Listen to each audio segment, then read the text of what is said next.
Spring Training 2015 rolls on this afternoon. And a beautiful day for baseball in Jupiter, Florida. Our BJC Healthcare difference maker today could be a difference maker all season long. Center fielder John Jay. He's in the lineup this afternoon. Baseball comes your way next.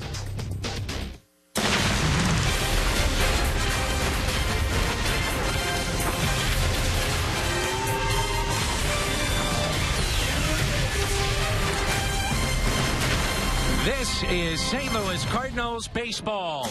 And today from Roger Dean Stadium, spring training home to the St. Louis Cardinals, they will welcome the Washington Nationals to town. And welcome to Cardinals baseball. That's the Mad Hungarian Al Braboski. My name is Dan McLaughlin. Delighted to have you with us. Great pitching matchup here today. St. Louis native Max Scherzer going today for the Nationals, and the Cardinals will counter with Michael Wacha. A lot of the fans were concerned about Michael Wacha. Don't be. He told me he had a normal offseason. He does not think that stress reaction in his shoulder is going to be a lingering thing. He's pitching very well once again. And for the Cardinals today, many of the regulars are in the lineup, and we're set to go. It's a beautiful afternoon for baseball, a packed house at Roger Dean Stadium. It's the Cards and the Nationals next on Fox Sports Midwest.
Is brought to you by Budweiser, still brewed the hard way. This Bud's for you. And by Mid-American Chevy Dealers. Come in and visit and make your move to Chevrolet today. A beautiful afternoon for baseball here at Roger Dean Stadium in Jupiter, Florida. The Mad Hungarian Al Braboski to my right. I'm Dan McLaughlin. Mike Kelling is our director and producer today. And it's the Cards and Nationals on Fox Sports Midwest. Matt Williams and the Nationals a year ago were 96 and 66. So look at their lineup. Yunel Escobar, then Ian Desmond, and Clint Robinson here in the first. Ryan Zimmerman, their cleanup man.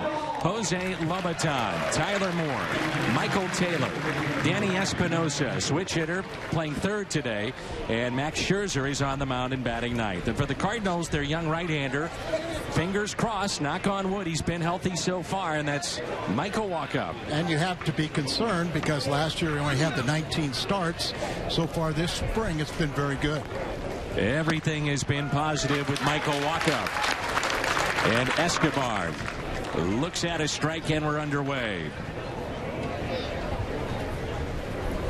Wacha has yet to allow a walk this spring. That, to me, Dan, is the most impressive thing. You know, when you go out there and you're dealing with what he dealt with last year, but he felt like he had a normal offseason. It's a thing of the past. And believe me, when you mentally think you're healthy, you are. 1 ball and 2 strikes on Escobar. He comes to Washington for Tyler Clippard. A deal that initially sent him to Oakland. That's foul. And then Oakland trades him to Washington for Clippard, who had 5 straight years of at least 70 appearances. And a theme this year for the Washington Nationals, along with Clippard and others, a free agent to be. They're going for it this year. Backhanded by Carpenter. And the stretch by Matt Adams. 1 away. You mentioned the Nats are going for it. They had a injury-plagued season a year ago. Early in the season, really had a lot of troubles, but they end up with 96 wins. Matt Williams, his first year at the major league level, was the National League Manager of the Year, but he's had to deal with a lot of injuries again this season. So 1 down, and it brings in Ian Desmond, their outstanding shortstop. And he looks at a strike. Desmond, a 3-time Silver Slugger Award winner. He's won that 3 consecutive years. And he's in some very, and I mean very, exclusive company.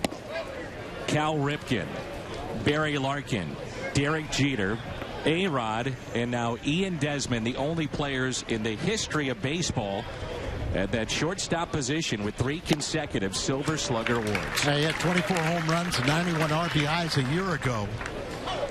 We thought Peralta had a very solid year, and I think those 2 are the best offensive shortstops in the National League right now.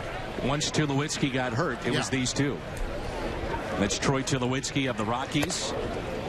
And Dan, it also speaks volumes that we're talking about Yunel Escobar, the leadoff hitter. You know, he's a shortstop, but they moved him to second base because Desmond is so good. 2-2 the count. There's a look at Johnny Peralta. Now time is called. The Nationals have been the flavor of the offseason, or of the month, if you will. They are the pick by many to come out of the National League with their outstanding starting pitching. Ooh, that just missed. And the count runs full. You talk about that starting pitching. Steve McCaddy, the pitching coach for Matt Williams, who you see there, was recognized as the best pitching coach in the National League. His team had the ERA title. And a strikeout of Ian Desmond. First strikeout for Wacha today. Good fastball right there. Very good location, and gets a dangerous hitter guessing wrong. The right fielder today for the Nats, Clint Robinson. Their everyday right fielder is Jason Worth. And he's dealing with some issues with his body as well. And that's up the middle and a base hit. So a 2-out hit for Clint Robinson.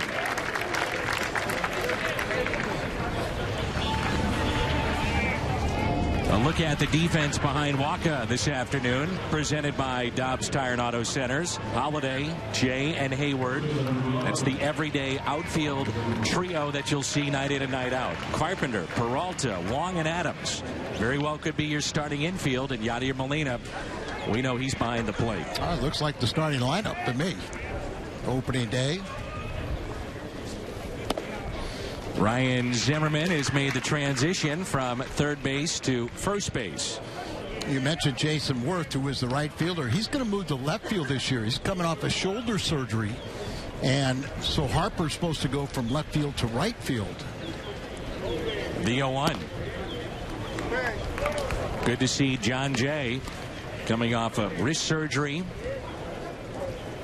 Only 7 at-bats this spring, but he'll be set to go for opening night in Chicago. Just 11 days away.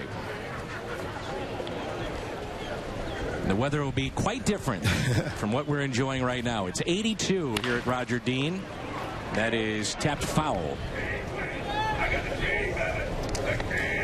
So to deal with that shoulder injury that moves him to first base, the Nats actually declined an option on the contract of Adam LaRoche to clear the way for Zimmerman to move to the other side of the diamond. And it was LaRoche who signed with the White Sox. Last year, Zimmerman played a number of games in left field, so that allows the Nationals to do what you were just talking about with Bryce Harper and Jason Worth. Yeah, the question is, will they miss Adam LaRoche's defense? Now, they think Zimmerman, will catch the ball. He's got good hands, good reaction feet, but, a little limited throwing. Very short lead at first by Clint Robinson. Not a threat to steal. The 2-2. Held on to by Molina. And the second strikeout in the inning from Michael Wacha. Cardinals coming up in the home half of the first.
Matt Carpenter, followed by Jason Hayward and Matt Holliday. Then Adams, Peralta, and Molina, Jay, Wong, and Wacha. This lineup gets a test today. Max Scherzer, the St. Louis native, on the mound. He signed a huge contract with the Nationals, and he's now part of that rotation, which is very, very good. Oh, he signed a big contract? Pretty big. Oh. Pretty big. I wish we could just have a signing bonus. What was it, $50 million? $50 million. Yeah, not bad. I have a question for you. Yes, sir. When you signed your deal with the Atlanta Braves, and I mean this sincerely, you deferred a lot of money. And at that point in time, were you one of the first guys that deferred a good chunk of money over the stretch of obviously a number of years as Carpenter is hit by the pitch? And I bring it up because Scherzer has done that as well.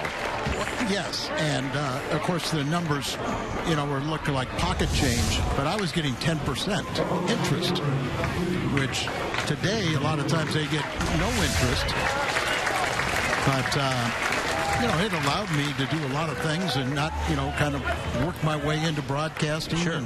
And actually, almost after a few years, I was making as much money post career as I was during the height of my career. Good job. Carpenter hit by the pitch, and it brings in Jason Hayward.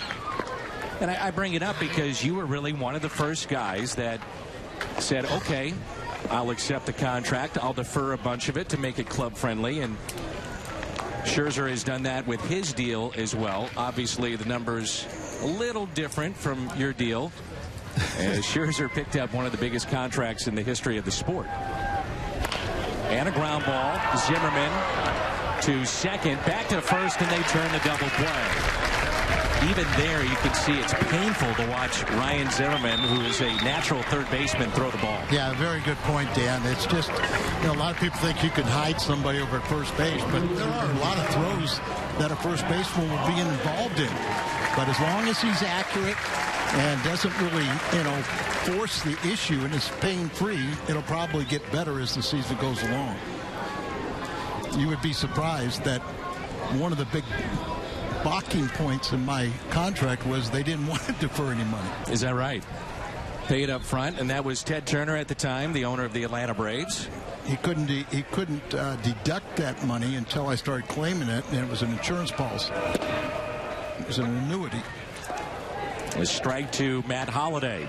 Speaking of big deals, this one is undoubtedly paid off for the Cardinals. Absolutely. Here's the 0-1.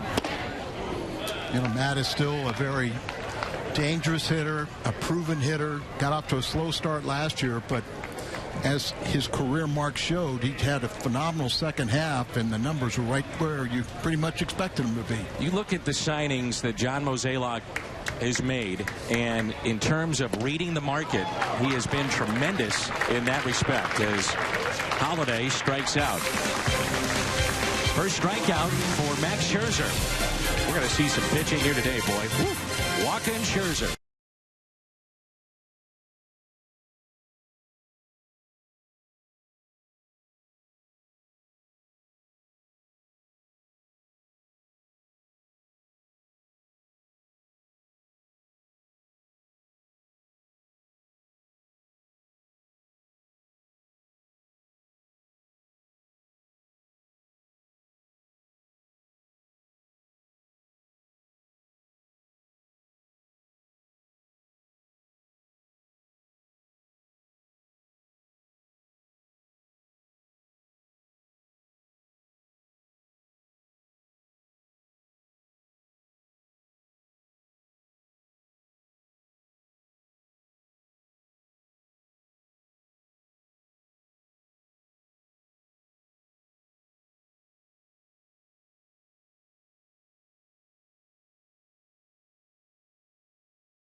Action from Roger Dean Stadium in Jupiter, Florida.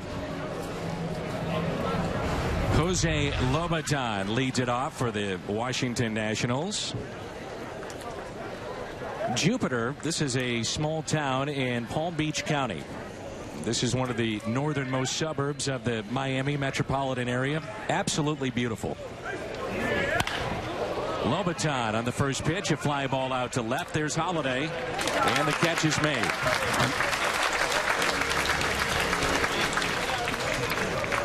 Well, he's got some tough decisions in the next 11 days, primarily with the back end of his rotation. Great problem to have, 3 guys for 1 spot. Yeah, I think that's the thing, is it's a nice problem to have because you've got too many plus arms and a lot of talent. For this ball club, you're seeing 2 of the more complete teams in the Cardinals and the Nats. And what also is going to make Mike Matheny very happy is the Nats and Houston in the future will be coming to Palm Beach County. That tells me then that we will be here for a long time. Right. When you talk about if the Cardinals do not play the Mets or Florida Marlins, it's a 2+ hour drive to the next opponent. And they don't like to do that in spring training when everybody in Arizona pretty much is within a 20-minute radius. At the plate, it is Tyler Moore. Back in 2012, Moore was the Nats' top bat off their bench. Only one pinch hit in 14 ABs last year. He's linked with that swing, and I think both you and I have noticed the velocity and the fastball of Michael Wacha has been outstanding this spring. One of my criticism is fastball command, throughout the season. So I'm really like the fact that Wacha's using that fastball, build up the arm strength, and then learn to pitch in all four spots. Up and in, down and away, up and away, and down and in. And with not walking a batter all spring, he's in command. Cutter. The 2-2. And a base hit out to left. That pitch was up. And Moore has the second hit today for the Nets. Tyler Moore, who had a big hit back in 2012, got the game-winning hit against the Cardinals in postseason, but trying to make the team as a backup at first base and outfielder. And that's what you see, the hanging breaking ball. That ball up there, you're just thankful it's just a single. Moore's problem is he's never really hit coming off the bench, and that's going to be his assignment if he can make the team.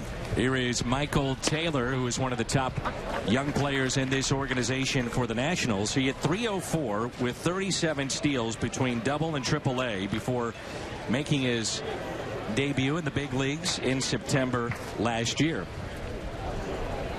0-1 pitch and a breaking ball that's taken in.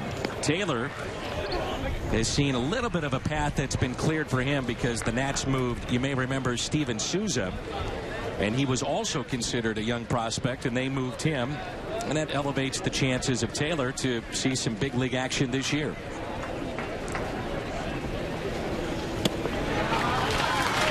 Really took something off that breaking ball. The curveball is much improved from Michael Wacha. When he first came up, he was a two-pitch pitcher. Now he's got an effective curveball. The slider that Moore got for a base hit is a work in progress, but it's that changeup and fastball that is really the bread and butter. The 1-2. Lined into right center field. Over to get it, Hayward. And with his arm, he'll show it off to third. Runner stays put at second. So back-to-back singles, and it brings in the 8th place hitter, Danny Espinosa. If you're a good outfielder with a good throwing arm like Hayward, always showcase it.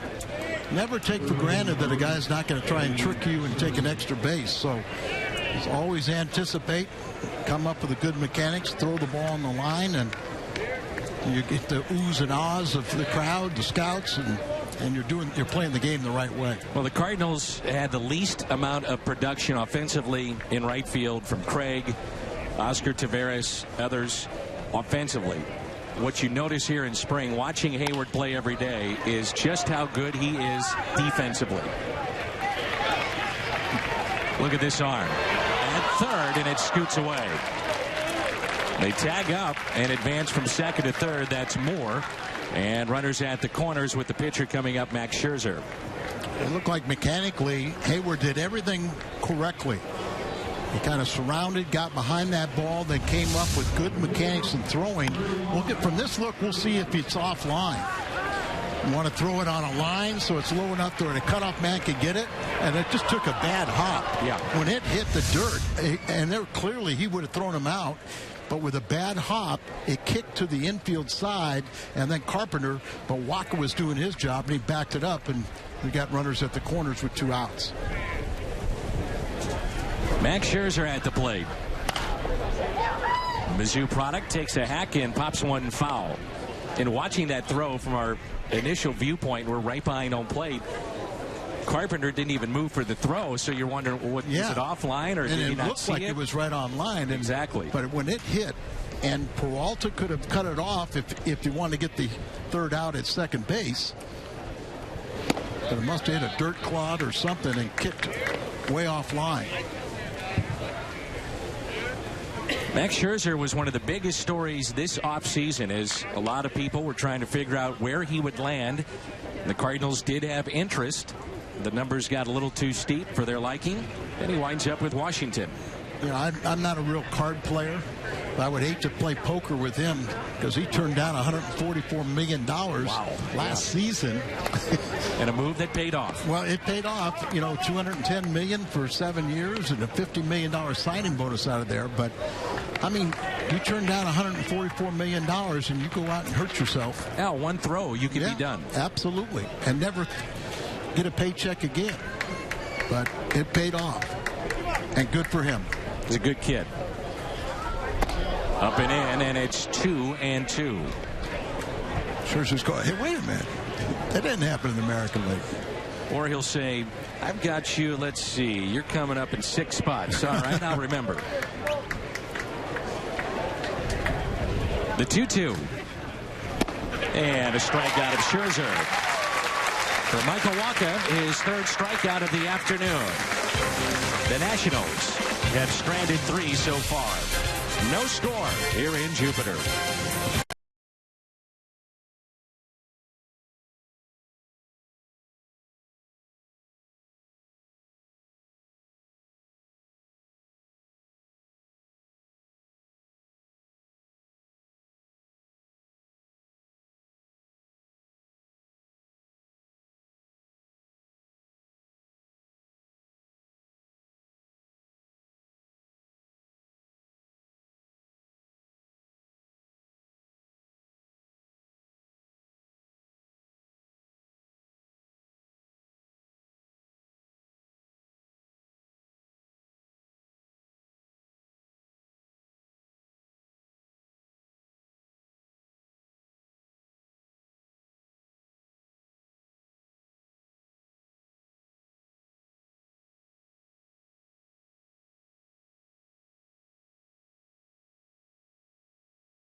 Continues on Fox Sports Midwest. We'll have more live games this week as the Cardinals take on the Marlins tomorrow. Mets on Friday. Cardinals spring training on Fox Sports Midwest. And on Friday, I believe that'll be Matt Harvey that we'll see on Friday afternoon. As the fans enjoy that grassy area just behind the Cardinals bullpen. Great way to take in a game if you ever come down here. Get the kids over there. The autographs and a chance to visit with many of the players in the bullpen. They will do it.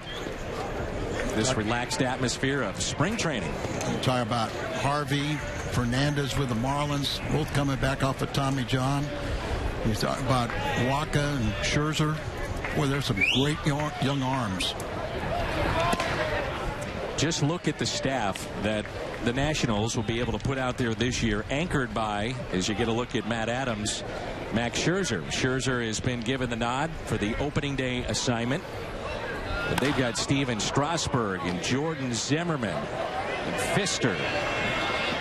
The shift on here for Adams, and a long way to go there for Danny Espinosa. He's only playing, by the way, Espinosa, in his second spring training game at third base. And the reason why, they have a tremendous young third baseman in Anthony Rendon, but he's been dealing with an injury. So he's got a knee injury, an MCL, and they're not sure he's going to be available for opening day. He may start the season on the DL. And remember, a couple years ago, you know, Espinosa was their everyday second baseman, and they thought he was a rising star, but struggled offensively. One of the moves the Nationals made 2 days ago was they released former All-Star closer Heath Bell, and then he released a statement last night via Twitter that he had retired. He said, "I'm done. The game has been great to me. It owes me nothing. I'm thankful to all I had the chance to play with and for, and to the fans, but I am retired." Here's a 2-2. Adams reaches out for it. What would be a normal base hit is caught by the second baseman in shallow right, Yanel Escobar. Such is life for Matt Adams. He'll be dealing with this time and again. Yep, got the three infielders on the right side, right off the end of the bat. And instead of taking that ball to left field and driving it, he just kind of weakly rolled over on it and got a little fly ball to the short right fielder. That's a softball position, isn't it? It is. I say such is life for Matt Adams. Such is life in the game today of Major League Baseball. Shifts being used more and more by teams with the data, the video that's available. That's up the middle. Almost got Scherzer, and Peralta has the Cardinals' first base hit. Former teammates right there. You talk about, you turn down $144 million, and then this happens to you, and you get a line drive right back, and it catches you, and then you think twice about it. But that's the risk that he was willing to commit to, and it all paid off. And gladly, we're all thankful that that ball missed him too. Yadier Molina. Runner at first is Peralta. Molina this spring is batting .308. No home runs and 1 RBI. Outfield is straight away. And a fastball in there for a strike. At 92 from Scherzer. You see how Max works from the third base side of the rubber. He can be very tough, in particular on right-handed batters, because of his arm angle.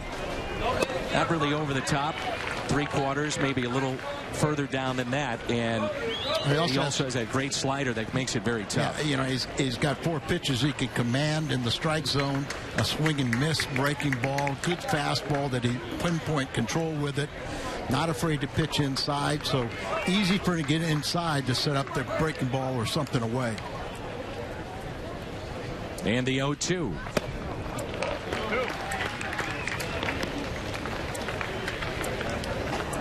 You may forget that Max Scherzer was originally drafted by the St. Louis Cardinals. That was in the 43rd round in 2003 out of Parkway Central. Did not sign, obviously. Went to the University of Missouri. And then he was the 11th overall pick by Arizona in 2006 as Molina taps it foul. He was then traded by Arizona with Daniel Schlereth and Philip Koch, Austin Jackson, Ian Kennedy, Edwin Jackson, and Curtis Granderson. That was a 3-way deal between Detroit, Arizona, and the Yankees. Yeah. I met him when he was at Mizzou. Tim Jameson's got a heck of a program at the University of Missouri and Columbia. Now battling in the SEC. Strikeout of Molina, and the second strikeout for Max Scherzer.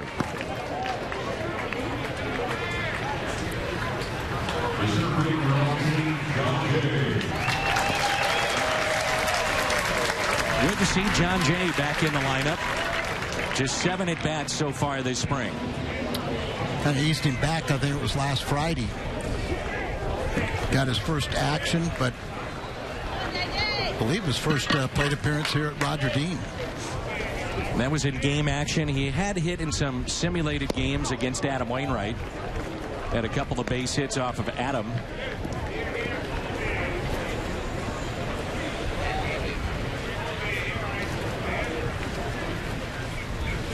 It's been interesting to see different players and how they approach the new rules about not stepping out of the box. John Jay is a guy that would step out time and again. And after a swing and a miss, you are allowed to do that. And a quick tag applied by Zimmerman, but Peralta back in safely. Used to be a rule, Dan, that... See, right there, he's not supposed to be able to do that. Yeah, and they'll kind of remind him a little bit, but at least he's not going on the grass. And that's what they all did. They walked completely out of the dirt surface at home plate, readjust their batting gloves, do this and that. 1 ball and 1 strike. Jay shoots it the other way. They had him played there, though. And the catch is made near the line by Tyler Moore. The Cardinals strand a runner. They pick up their first hit off the bat of Johnny Peralta. We played 2.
Premium, the #1 live streaming sports service. It's now available, so you can join the millions of subscribers. Watch every out-of-market game live in true HD on over 400 devices.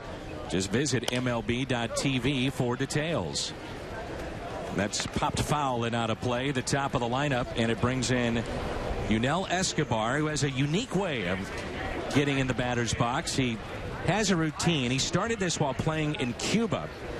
Many times you'll see him twirl the bat. He says it's a way to get his wrist ready for the at-bat.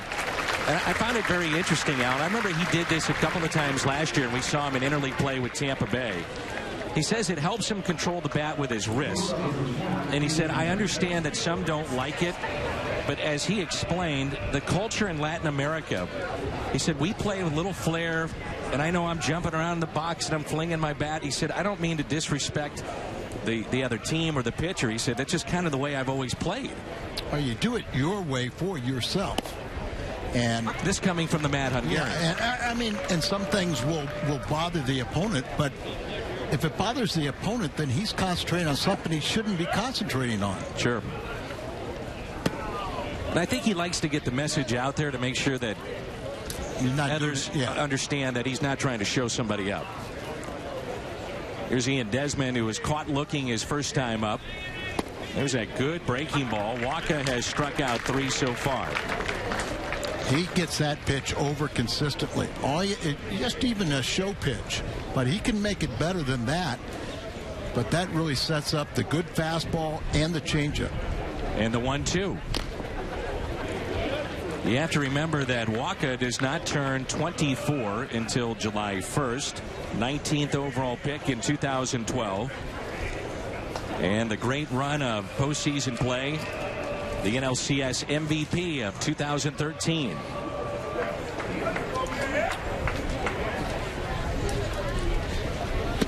Two and two. Scherzer was the Cy Young Award winner in 2013, and then Michael Wacha came on the scene. And remember, what was his final appearance of the year was against Washington, and he took a no-hitter to 2 outs in the 9th inning before Zimmerman. Ryan Zimmerman got that little squibbler that just got over his head and for an infield single to break up the no-no. And Pete Kozma made that play very close. He was the shortstop that night, and there's that fastball. Strikeout number 4 for Michael Wacha.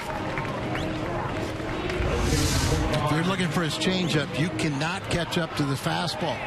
And if you're looking for that good fastball and he throws that changeup, you probably can't hold up. That's twice he has struck out Desmond, one swinging, the other looking, and that's a very good player. Backhanded by Adams, off the bat of Robinson, and Waka to the bag for the third and final out in the third. His first 1, 2, 3 inning. Wong, Waka, Carpenter coming up.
We've been talking about it all spring. And just to reiterate what has happened with Major League Baseball, for local television, the breaks are 2:25, and national games 2 minutes and 45 seconds. So the pitchers have to throw their final warm-up toss before 30 seconds remaining on that clock. And in this case, Colton Wong must be in the box from 20 to 5 seconds left. Colton hitting 185 this spring. Third baseman is in. Outfield is straight away, the 0-1. It'll be Colton Wong, Michael Waka, and the top of the lineup for St. Louis. Even though Colton Wong had such a great second half with a lot of pop, still like to have him take a line drive approach. There's your line drive, but right at Zimmerman. Well, if you include today, Max Scherzer is now at 16 1/3 innings this spring and only 3 runs allowed, and that's why Matt Williams has already anointed him as their opening day starter. 3 runs allowed, and he's allowed 2 home runs. So, you know, that's just one, not always a mistake pitch, but it's probably a bad location. You can see how he is dealing. And a lot of fun to watch when you've got Michael Waka and Scherzer out there, two of the young bright stars. And the 0-1. Make it 0-2. Cardinal pitchers hit more than any other team that I've ever seen, but they're not facing a Scherzer. And Waka looks a little uncomfortable. The 0-2. Goodbye. So first time through this lineup for Max Scherzer, which is the everyday lineup of the Cardinals on many nights this upcoming 2015 season. He strikes out 3 and allows just 1 base hit. Sunday, history will be made in Martinsville as the first ever NASCAR Sprint Cup points race will be broadcast on Fox Sports 1. Kurt Busch will look to defend his title from last season in the first short track race of the year. Coverage begins Sunday at 10:30. That's only on Fox Sports 1 and streaming live on Fox Sports Go. Cosma didn't get booed. So Cosma is hitting the spot that was occupied by Matt Carpenter. It was hit by a pitch, and you just hope that that didn't have any ill effects for him. Not in this game any longer. That was Hunter Pence the other day. Got his forearm broken. Hit by a pitch. So, and the reason that Al talks about Pete Kozma not being booed is that Pete was a hero of that great comeback that the Cardinals had in 2013 against, or rather 2012 against Washington in postseason play. And last week up at the Nats home park, Vieira, he was booed. Let it go. Too many. It's been too many years. Come on. As a player, you love that. They remembered me. I did damage. I won that game. I knocked them out. Storen remembers it too. When he was asked about it, Kozma was, and he said, "At least they remembered me." He said, "So I'm happy." And Pete's having a good spring. Great spring. He's out of options, but with the spring that he's had, he'll be on this ball club, and he's earned it. So 2 outs and nobody on. And a 2-2 pitch. Kozma swing and a miss, and Scherzer with strikeout number 4 today. And 2 back-to-back here in the third. Waka back to work when we come back. No score. Nationals and Cardinals.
And he has been outstanding so far in this ball game with 4 strikeouts. He's allowed 3 base hits. And the velocity has been very good on the fastball.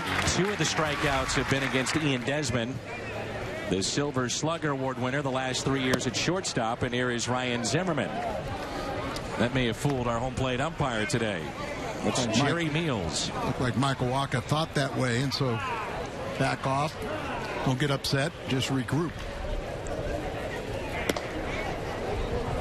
And once again, to tell the story that Al alluded to earlier, it was Ryan Zimmerman who broke up that potential no-hitter with 2 outs, 9th inning, walk on the mound at Busch Stadium in St. Louis. That good fastball just exploding. We've seen, even in that approach, I mean, we're talking about an outstanding right-handed hitter and unable to pull the trigger because in the back of the mind of these hitters, as you talked about, Al, you got the changeup, and then he's throwing 95, 96 miles an hour. That's it out to deep right. Hayward is back, spins, and makes the catch up against the wall. Another thing that I like about Waka's presence out there is he's setting the tone. He's dictating the pace of this game, not the hitters. That is one of the benefits going to be for pitchers is with the speed-up rules, and then you kind of see where Hayward adjusted for the wind here, kind of blowing from left to right. The ball came back on him. And a strike at the knees of the switch-hitting catcher, Jose Lobaton.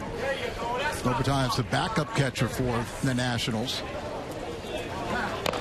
And he taps that one foul. They've got a very good everyday catcher. And that'll be Wilson Ramos. It's just a matter if he can stay in the lineup. He's dealt with injuries for the better part of his career. And they've got a lot of injuries, and that's going on right now. But Ramos is not playing because his family came in last night, and he's got a son that's got a virus. So he stayed back. But you got Worth and McLouth, two of their outfielders that are out with shoulder surgeries. And then you have Bernard Span. Span is out with abdominal surgery. Another chance here for Hayward out in right field, and the catch is made. Yeah, Bernard Span is their everyday center fielder, who, by the way, had a remarkable second half of the season to the point that he led the National League in hits. But in early March, he had surgery on his right core muscle, and that was the second surgery of his offseason. He also had a sports hernia, and they're very concerned about that. And we're a little concerned about Matt Carpenter, who was hit by a pitch. His day is through. There you go, beautiful. All right. Hopefully nothing serious. Get a little ice on it. Take the rest of the day and be back out there tomorrow.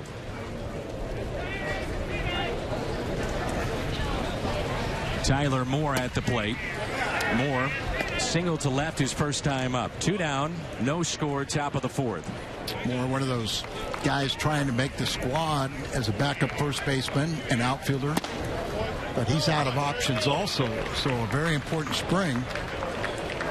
He's a power bat, but the problem for these young hitters that are accustomed playing every day, when they come up as a pinch hitter or bench player.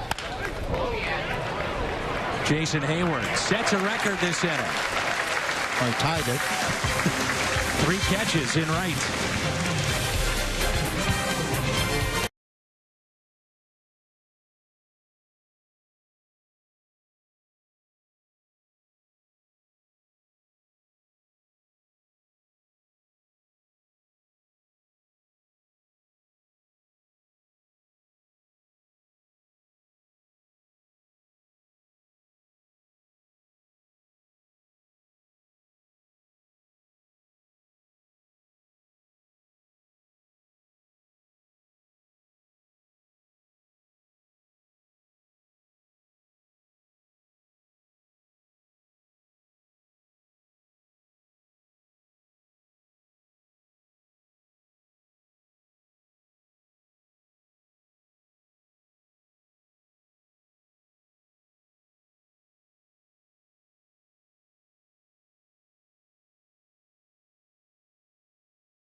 Is presented by authority of the St. Louis Cardinals and may not be reproduced or retransmitted in any form.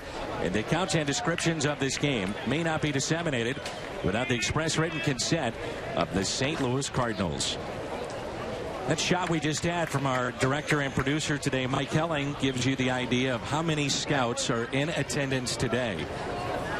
And as Al talked about, as Jason Hayward leads it off, one of those players they are looking at is Tyler Moore. There is a need for some teams, i.e. San Francisco with Hunter Pence, and lack of production this spring from others that the Giants have had. But there's a need for position players, and he's one of those guys that's out of options that you may look at. It can be a very cool business when you have options left. You could be the best player in spring but get sent down because of numbers game. As Hayward hits it the other way, going back more, and he makes the catch. That's twice the Cardinals have hit a ball fairly well the other way, but Moore has been positioned just in the right spot.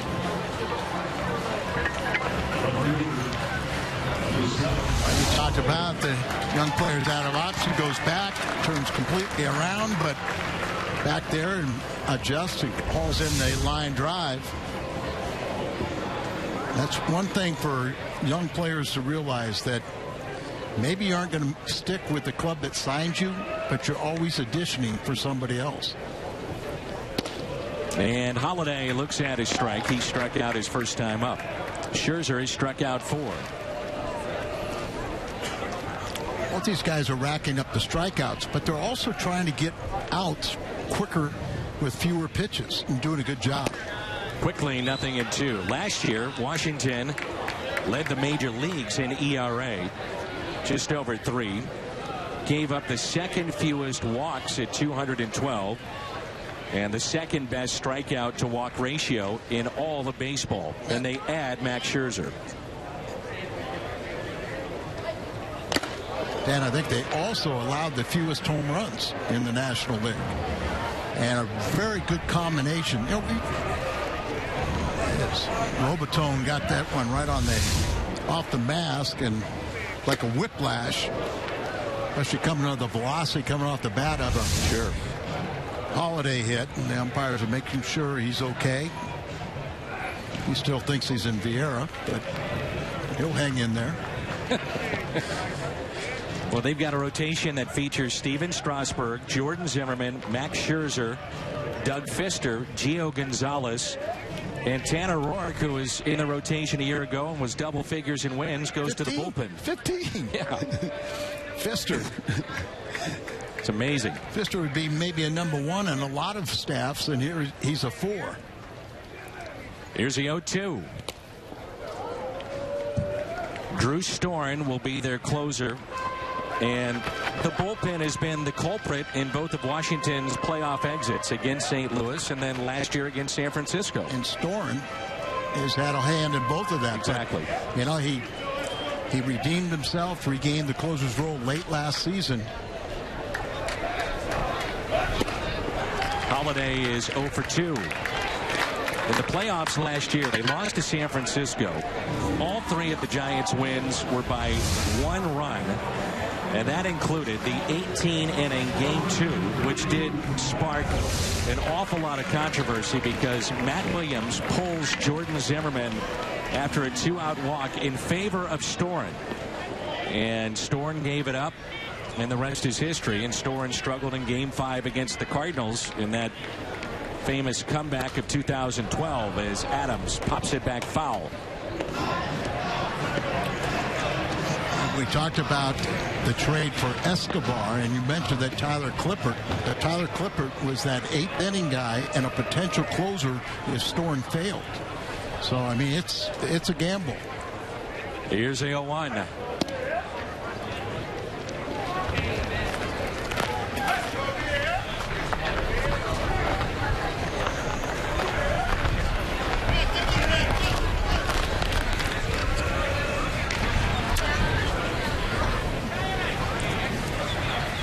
The 1-1 pitch to Adams. Adams lined what would be a base hit against a normal-looking defense into shallow right that was caught by Yunel Escobar as the shift is in play here for Matt.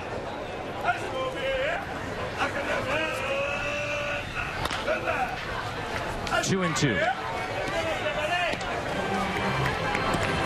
Hard to believe, 11 days. The Cardinals will be at Wrigley Field in Chicago. Open up the Major League season. That's Sunday night at Wrigley Field.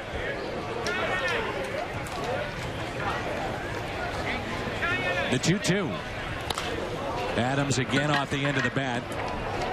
And this will be handled by Clint Robinson. Makes the catch. Scherzer has struck out 5 so far. Matt Williams named him his opening day starter. And it's a pitcher's duel on Fox Sports Midwest.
this year is with theme tickets.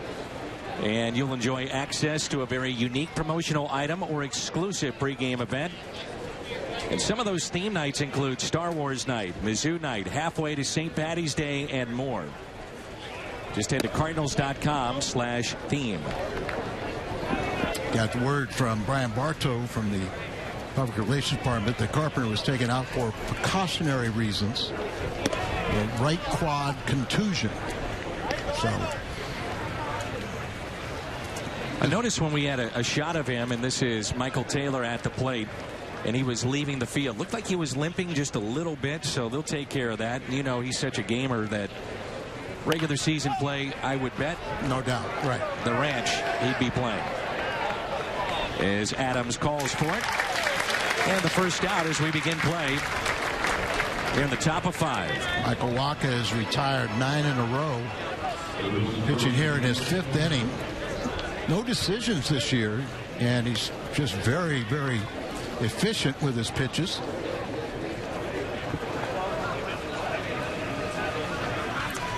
Well, the coaching staff is back intact with the lone addition of Billy Miller. There's a look at Derek Lilliquist, the Cardinals pitching coach. I don't think Derek gets enough credit for the job he's done as, I would say, pretty much an old school guy. Doesn't fiddle around. Just tell it like it is. Good breaking ball to Danny Espinosa, who has ditched switch hitting after he struck out in his career nearly a third of the time of his major league at bats, and so he'll primarily be a right-handed hitter.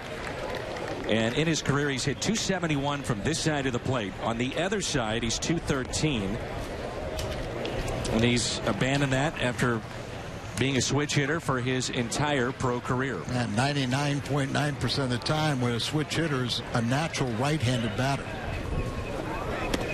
But he has pretty good speed, so somebody turns him around at an early age and said, well, I want you to hit left-handed, take advantage of being a step closer to first.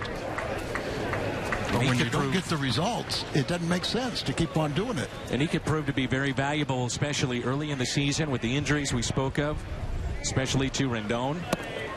That misses blown away, and it's 2-2. You might be surprised that one of the non-roster players for the Nationals is Dan Uggla. In the last 2 years has hit significantly under 200. But they're saying he's having a very good spring and has potential to possibly make a break with this club. The 2-2. It's taken inside. I thought it was 2-2. The scoreboard had it that way as well. Regardless, it's the first walk issued by Michael Wacha this spring. Yeah. Came to this action with no walks in 5 2/3 innings, and that was a close pitch there. Dan Uggla was released by the Atlanta Braves last year. Here's Max Scherzer. He was signed by the Giants. He had 9 at-bats, I believe, went 0 for 9. And that'll roll foul.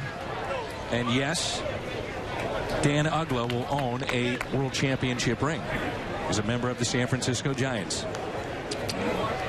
And, you know, he was one of the best all-time Rule 5 players. Ever. George Bell was another one, but over the years, the Cardinals had Miguel Mejia. Was with the Cardinals back in 1996. That was the first year for Tony La Russa, and he was used primarily as a pinch runner. Brian Barton was another one the Cardinals had for a while. Mejia, remember, he was basically the pinch runner, and a very close friend, a good friend of ours, one of the Cardinal players, as they got the got their postseason money, said, "Young man, save it, because you aren't going to get any more." You can only imagine who that may have been. Tools of ignorance is what he Gotcha. Position he played. Gotcha. One of our favorites. Yes. Gold Glover. Yes. Fantasy camper. Multiple Gold Glovers. Arkansas Razorback. Lives in Arkansas in Fayetteville. I think I got it. Santa Claus to the truck and to all the clubhouse guys. Ooh, what a jump. Yeah. And no chance as that's taken for a ball and a stolen base by Espinosa. A point of emphasis for the Cardinals this spring training with their pitchers. Not just starters, not just relievers, but everybody has been holding runners on, and in particular times to home plate. Cardinals do have some pitchers that have very slow times to the plate. Usually when a guy is as tall as Walker, they aren't quick. The exception is Wainwright. Now Scherzer gets it down. Walker, no play at third, and the runner advances with 2 outs. You can follow the team like the pros and pick up your copy, your official copy of the 2015 Cardinals Media Guide today. And the official media guide is a must-have, a collectible for all fans. It's got stats, bios, historical data, and more. And get yours at cardinals.com/media guide or call 314-345-9000. So 2 outs and a runner at third. And it brings in Yanel Escobar. And you can also see pictures of Al and myself from probably, I don't know, maybe 15, 20 years ago. It looks like I may be a sophomore in high school, and Al, you're still working for, well, I'm not, you could be a Prime Sports maybe back then. As Cosma makes the play and throws a bullet over to Adams. And the threat is through. We are midway through 5. Pick up that media guide at 345-9000.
Love to cheer on the Cardinals too, and that's why on Sunday, April 19th, all kids ages 15 and younger entering with a ticket receive their very own Cardinals baseball t-shirt courtesy of Pasta House and Coca-Cola. Buy your tickets today at cardinals.com/promotions. It's a great weekend of giveaways, the entire weekend. It's Matt Belisle begins to stretch. He is on the list to potentially throw today. He is a very important cog. He and Walden, Jordan Walden, who came in the Hayward deal, are really so important to this ball club to free up the spots for particularly like a Carlos Martinez to try and make that spot in the rotation. Here's a 1-0 pitch. Only base hit for the Cardinals today has been off the bat of Johnny Peralta to center field. That was in the second inning, as Max Scherzer has struck out 5.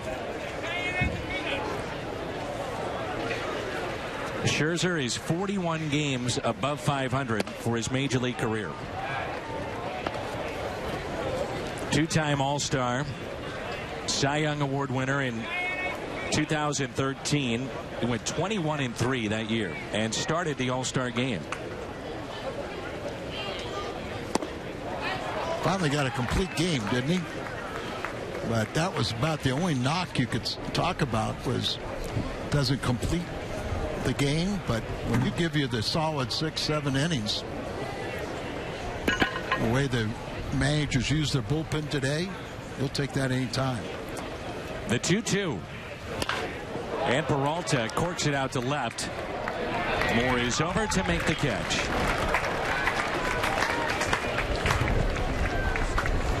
Back in the second.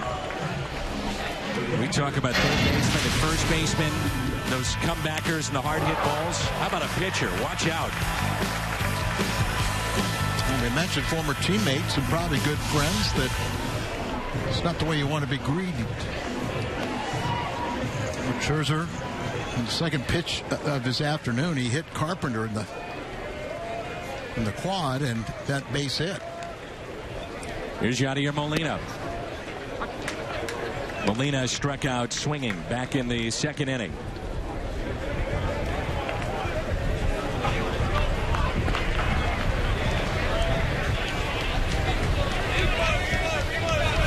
As Al mentioned earlier, Matt Williams, the reigning National League Manager of the Year. Clint Hurdle of Pittsburgh was second. Bruce Bochy finished third. Nationals won the East by 17 games. Largest lead of any division winner. And no team outside of Washington in the National League East was above 500 last year. Well, the Braves tried to hang in there when they fell off the pace, and the Nats ran away with it. But I think you talk to most people in baseball, they'll say they're an underachiever because they just can't go deep into the playoff. 0-2 pitch. Fought off by Molina. And that's what we're saying. They're going all in this year. When you add a Max Scherzer and a 15-game winner goes to your bullpen. A lot of free agents to be with this squad. So kind of a make-or-break season to an extent this year for Washington. The 0-2. And they really do have some tough decisions with so many guys that are potential free agents. And they don't, I would say their farm system really isn't that deep. Maybe younger players, but there's not a lot that's on the cusp.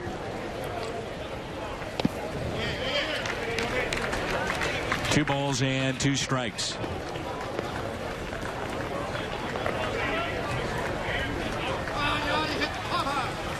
Yadier Molina, 7-time Gold Glover, 3 Platinum Glove awards. Last year, first year in 7 seasons, he had not caught at least 1,000 innings. And he singles to right field. That's a typical looking Yadier Molina stroke. Absolutely. And Dan, we were talking earlier after his first at bat, where is that 2-out approach? Kind of a hanging breaking ball, one of the longest counts that Scherzer has had, and Yachty makes him pay with it. You know, kind of you're throwing a lollipop pitch, didn't have the break on it that he wanted, and a good piece of hitting. John Jay lined out to left. A player that has made his presence known to be a regular potential outfielder or a guy coming off the bench this year is Randal Grichuk. He's had a very good spring in terms of his power numbers. Grichuk with 4 home runs. That leads the club. And 9 RBIs. That also leads the club. Over this past weekend, Randal Grichuk hit the 2-run home run with 2 outs in the 9th to win a ball game for the Cardinals. He has been very productive. In the gap in right center field. That ball will get down. Molina on his way to third. Jay trotting in with a stand-up double. So runners at second and third. Only 1 out for the Cardinals in the home half of the 5th.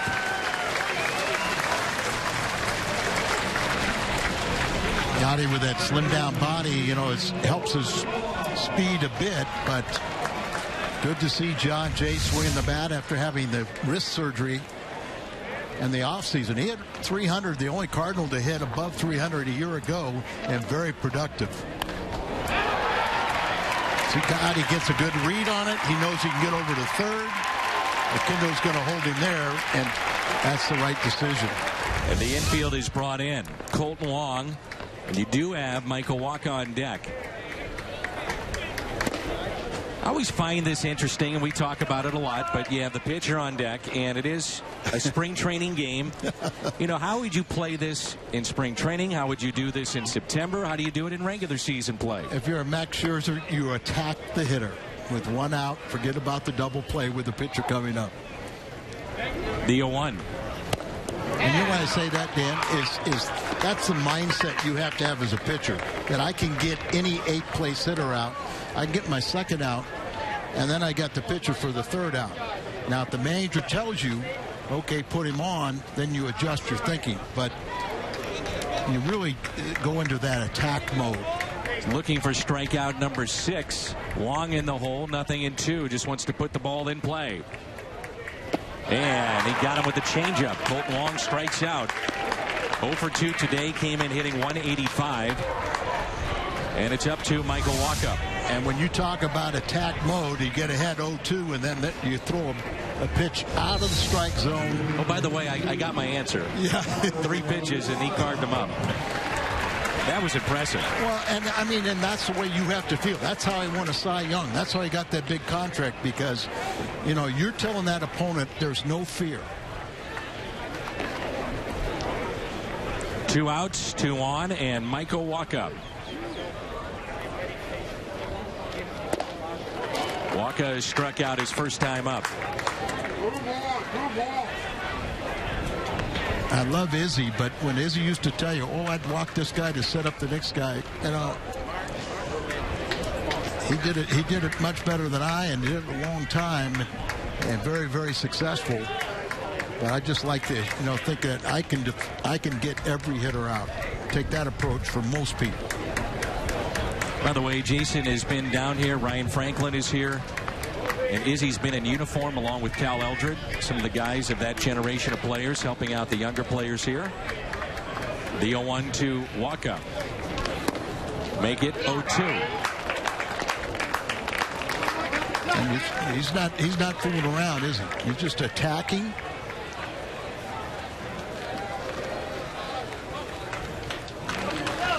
These were the type of situations that got the Cardinals in trouble a year ago.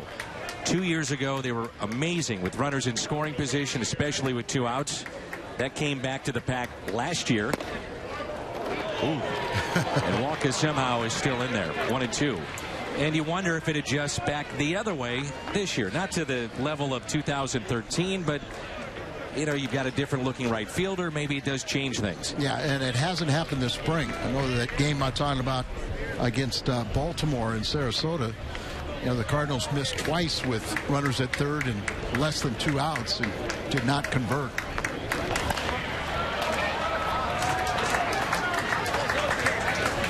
Most starters, you would have to imagine, will be around that 80 pitch mark. Scherzer's at 66. And by the way, that's what Jaime Garcia threw yesterday in a simulated game, right? I watched him. He looked very good, Al. Very good. He has made, you know, he's put a whole wrinkle into the Cardinal rotation. A good positive wrinkle. And the immediate futures maybe of a Marco Gonzalez, and it's part of the business of the sport, but if you have options, there's then options for the club. And who knows, maybe a Carlos Martinez would go to your bullpen. And again, nothing has been decided one way or another, but those are some of the options on the table right now for the Cardinals. A 1-2 pitch again to Michael Wacha. Good at bat for Wacha, but stringing it out.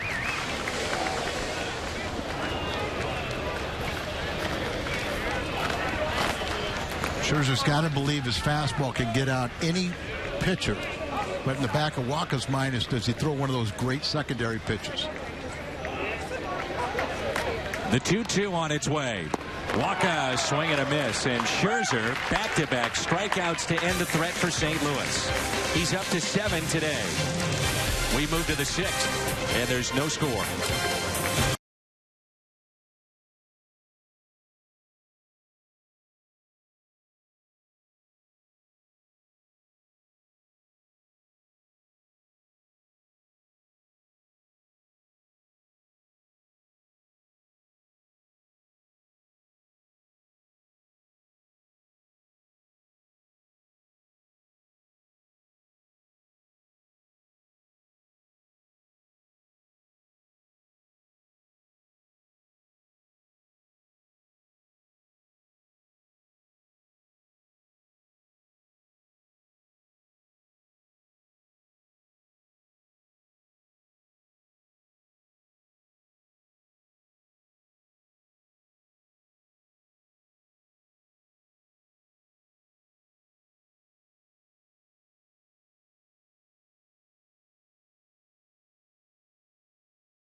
at second and third, only one out.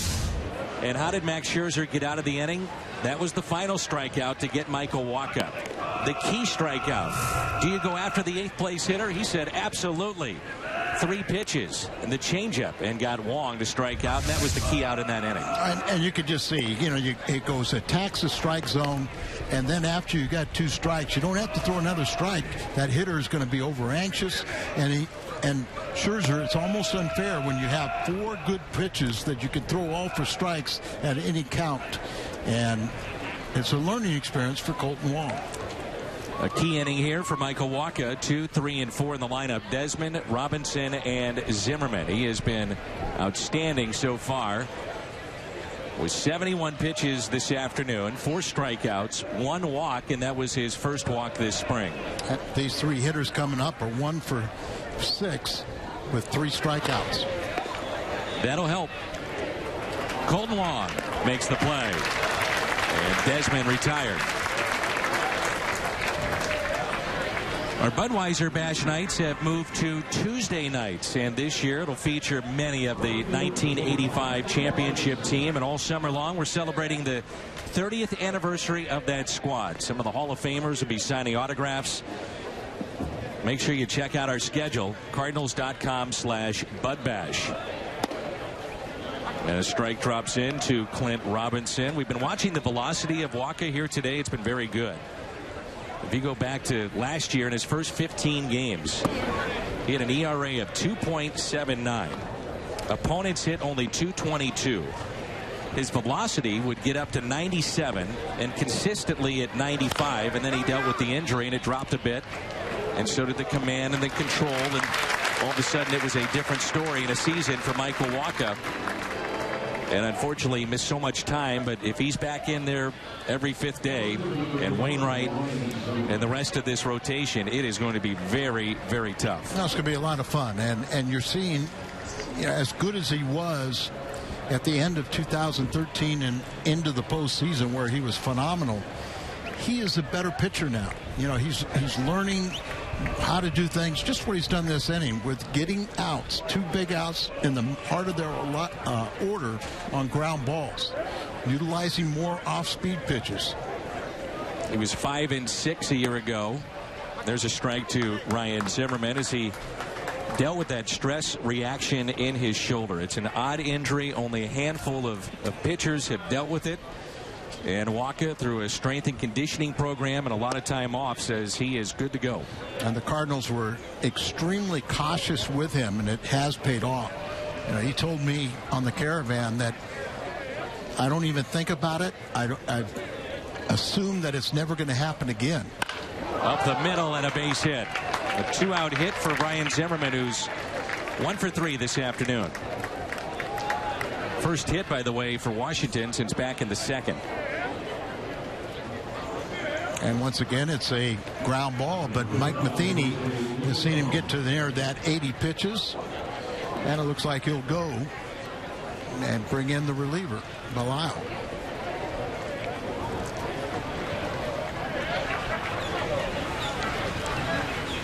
So that'll be it for Michael Wacha. Another impressive outing and another tune-up as he gets set for regular season action. Nice round of applause from Michael Wacha here in Jupiter.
for St. Louis. And it's Marcus Hatley, who was in the minor leagues with the Chicago Cubs. The Cardinals picked him up, and he has pitched well and made a name for himself this spring. And they're asking him to get the final out of the 6th inning with a runner at first. And the switch hitting Lobaton at the plate. No score. The Cards and the Nationals in what has been a pitcher's duel between Max Scherzer and Michael Wacha. A good pitch drops in for a strike. Mitch Harris is also another pitcher that has been part of the Naval Academy, had 5 years of service, and then all of a sudden you look at what he's done this spring. We're going to see him, Al, at some point this year in the big leagues, which would be a remarkable story. But his velocity has come back. He's been throwing 94, 95. Yeah, I had a long conversation with him the other day because my older brother went to Annapolis, and so we talked about it. And he's a lieutenant in the Navy, which would be the equivalent of a captain in the Army. A captain in the Navy is equivalent to a colonel, full board colonel. But when we saw him, I don't know, it was 2 springs ago when he first, or maybe last year, after he had his 5-year commitment, and he was throwing about 87, 88, and they're shocked. Back to with that good velocity. Great story. If he makes it to the big leagues, he'll be only the 2nd midshipman in Major League history. The first one was back in 1921 with the Senators. The strikeout to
Roger Dean Stadium. This has been the spring training home for both the St. Louis Cardinals and the Miami Marlins.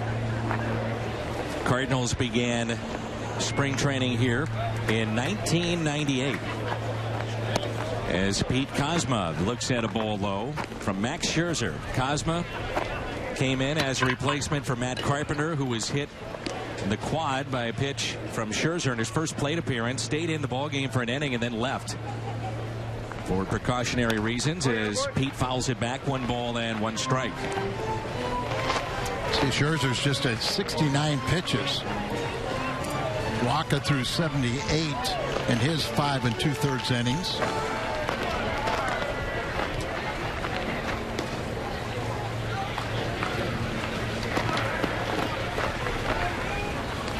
Here's a 1-1 pitch. There's a look at tomorrow's starter, Adam Wainwright. Mark Reynolds is there, has provided some pop off the bench. We expect that, and we've seen that so far here in spring training. Lance Lynn, Garcia.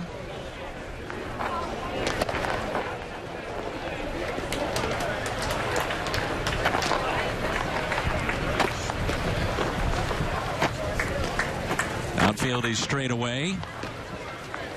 An activity now in the Nationals pen. 3-1 the count on Pete Kozma. And that's out of play. 3-2, and we're lucky to be joined by the general manager of the St. Louis Cardinals, John Mozeliak. Always good to see you, Mr. Mo. How are things? Nice seeing you. Everything's going well. Thanks, guys. I was going to say, why are you so lucky to get to see us? Well, it's certainly cooler up here than out there. It's been a good camp, hasn't it? It's been a great camp, yeah.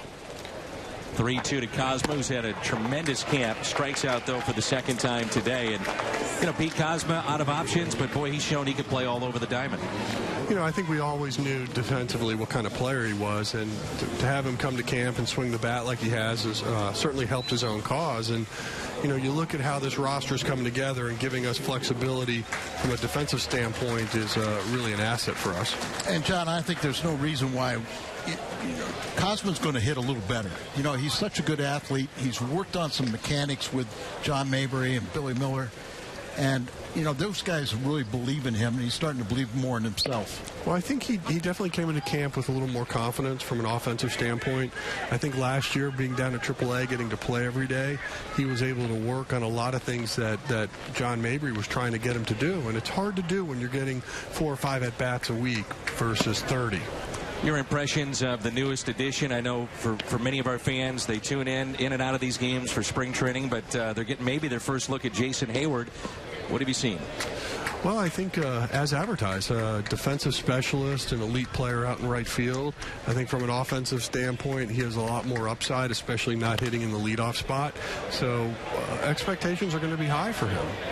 That's out of play in the dugout. 1 ball and 2 strikes. What about this lineup, John, just being very left-handed? Are you concerned at all about that? Well, I do think we have the ability, if we want to inject some right-handed bats with Grichuk and Mark Reynolds, we can do that. There's no doubt from when you think about rolling that lineup over every day, it is a left-handed lineup. 1-2 the count on Hayward.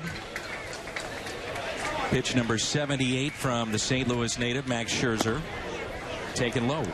When Atlanta was here, I had a chance to talk to Terry Pendleton, their first base coach, and a very close friend with Hayward. And after the trade, he talked to Hayward and said, I thought you'd be a Brave for your lifetime. He said, if you have to go someplace, you're going to the best place, and that's St. Louis.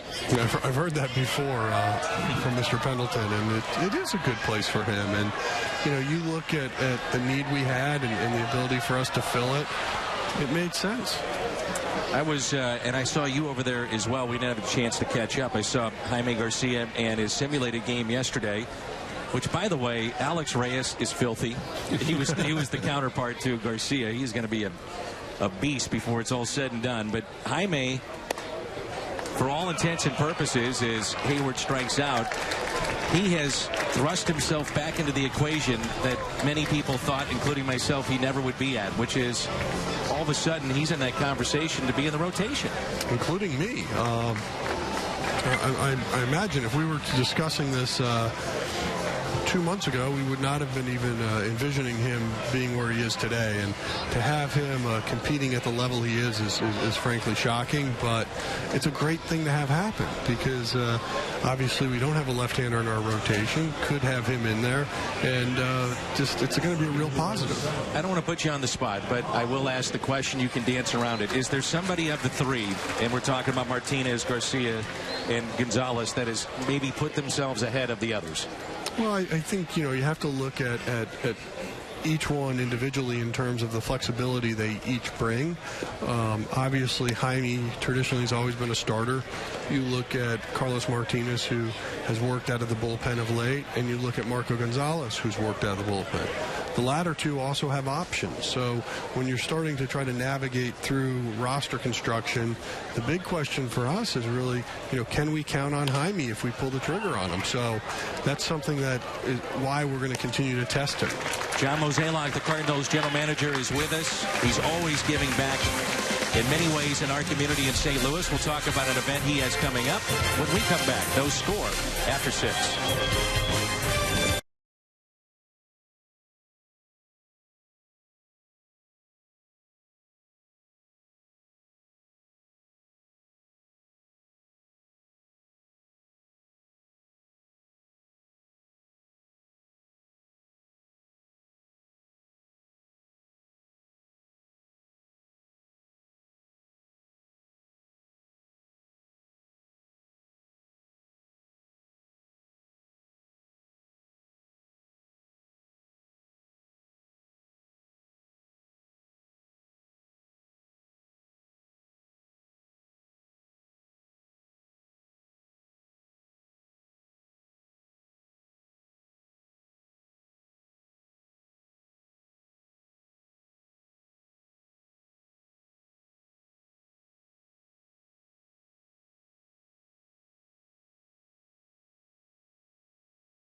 Man, Michael Wacha. And baseball is brought to you by Hyundai and by Menards. Save big money at Menards on all your home improvement needs. Michael Wacha, one walk this spring. That's it. Scoreless innings, zeros put up again. And now the Cardinals will turn things over to Sam Freeman. Along with Al Hrabosky, I'm Dan McLaughlin. This is our Chevy Call to the Pen. And also in the booth with us, Cardinals GM John Mozeliak, as Sam Freeman delivers a strike, and that's always good to see from the hard-throwing lefty. I mentioned that you are very much a part of our community outside of baseball and what you do to give back, and it starts with the Fighting Blindness dinner that you helped put on and raised hundreds of thousands of dollars this past winter. That's off the end of the bat into shallow center, and there's one away. Also, an event I know is very close to your heart and your family is the Parkinson's event, the Jack Buck tournament. You have chaired this event, and it's coming up in the middle of May. It is. I believe it's May 18th at Algonquin Golf Course, Jack Buck Memorial Golf Tournament, and it's always a great event. And we're lucky to be able to play at such a beautiful golf course, and it's a great cause. It's all about research, but it's also about helping people that are dealing with that horrible disease. And for anybody that's ever experienced it realizes how tough it can be on the family, and this is really an ability to help support that. One out. The count is no balls and one strike on Michael Taylor. And quickly, 0-2. Just Google the Parkinson's event with Jack Buck, and you'll see all the different levels of sponsorship, and this will sell out. We always invite folks that don't know about it to look into it, and I think one of the great parts about this event is John Mozeliak will do a Q&A, and it does not include the media, so you're going to get the real goods when John Mozeliak is talking about the club. Oh, Danny, I'm good with you. I love that part of it, though, and that is a special part of it, as we'll see the strikeout here for Sam Freeman. Quickly 2 outs, but that is part of it, and people have gotten used to that. No, it's a fun way to top off the evening, and you think about whenever you can get sort of an insider scoop on what's going on with the club, it's fun to do. Obviously, St. Louis is very passionate about baseball, and it's just one way for me to sort of share my own day-to-day experiences with the fan base, and also give them a little bit of insight on really what's going on with the club. And Parkinson's affected your family too. Yeah, my father-in-law had it, and unfortunately he passed away, and watching him go through it, it was tough, because the last 10 years of his life was definitely a struggle, and people sometimes are dealt bad set of cards, and in his case, that's what happened. But he was He had a great family that supported him, and to have my relationship with Jack Buck and then to be able to continue doing this, I think is a nice way to memorialize my own father-in-law. 2-0 pitch is hit out of play, and one of the first years I was involved with this, I was doing the Q&A with Mo, and like I said, nothing's really off the record, so the first question is, Mo, how did the whole Albert Pujols thing go down? And this was months after Albert had left, and you gave some of the behind-the-scenes things that took place, and that's what makes this a unique event. So we invite people to make sure and be a part of it. If you can't make the golf, show up at the dinner afterwards, because it's an auction, and you'll listen to the Cardinals GM in a Q&A that runs about 45 minutes or so. 2-2 the count. Good to see strikes here from Sam Freeman. That's what I'm thinking right now. You see Sam Freeman do this and change speeds, but throw strikes with that fastball, too. Ball's just electric out of his hand. I was thinking the same thing, Al. When he's down, he's a very effective pitcher. But there's two things he has to find himself doing. Is getting ahead in the count so he's not in that defensive mode. When he gets like that, he tends to overthrow. And when he does that, he gets up. John Mozeliak with us. Another half inning. He didn't know that, but yes.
Tomorrow at noon, Adam Wainwright is on the mound for St. Louis. The Cardinals and the Marlins will come your way at noon at St. Louis time here from Roger Dean Stadium. John Mozeliak kind enough to join us as Matt Thornton, a lefty, takes over for Washington. Max Scherzer strikes out 9 in 6 innings of work. Here's Matt Adams, and that's good to see. Against the lefty. And a base hit into right.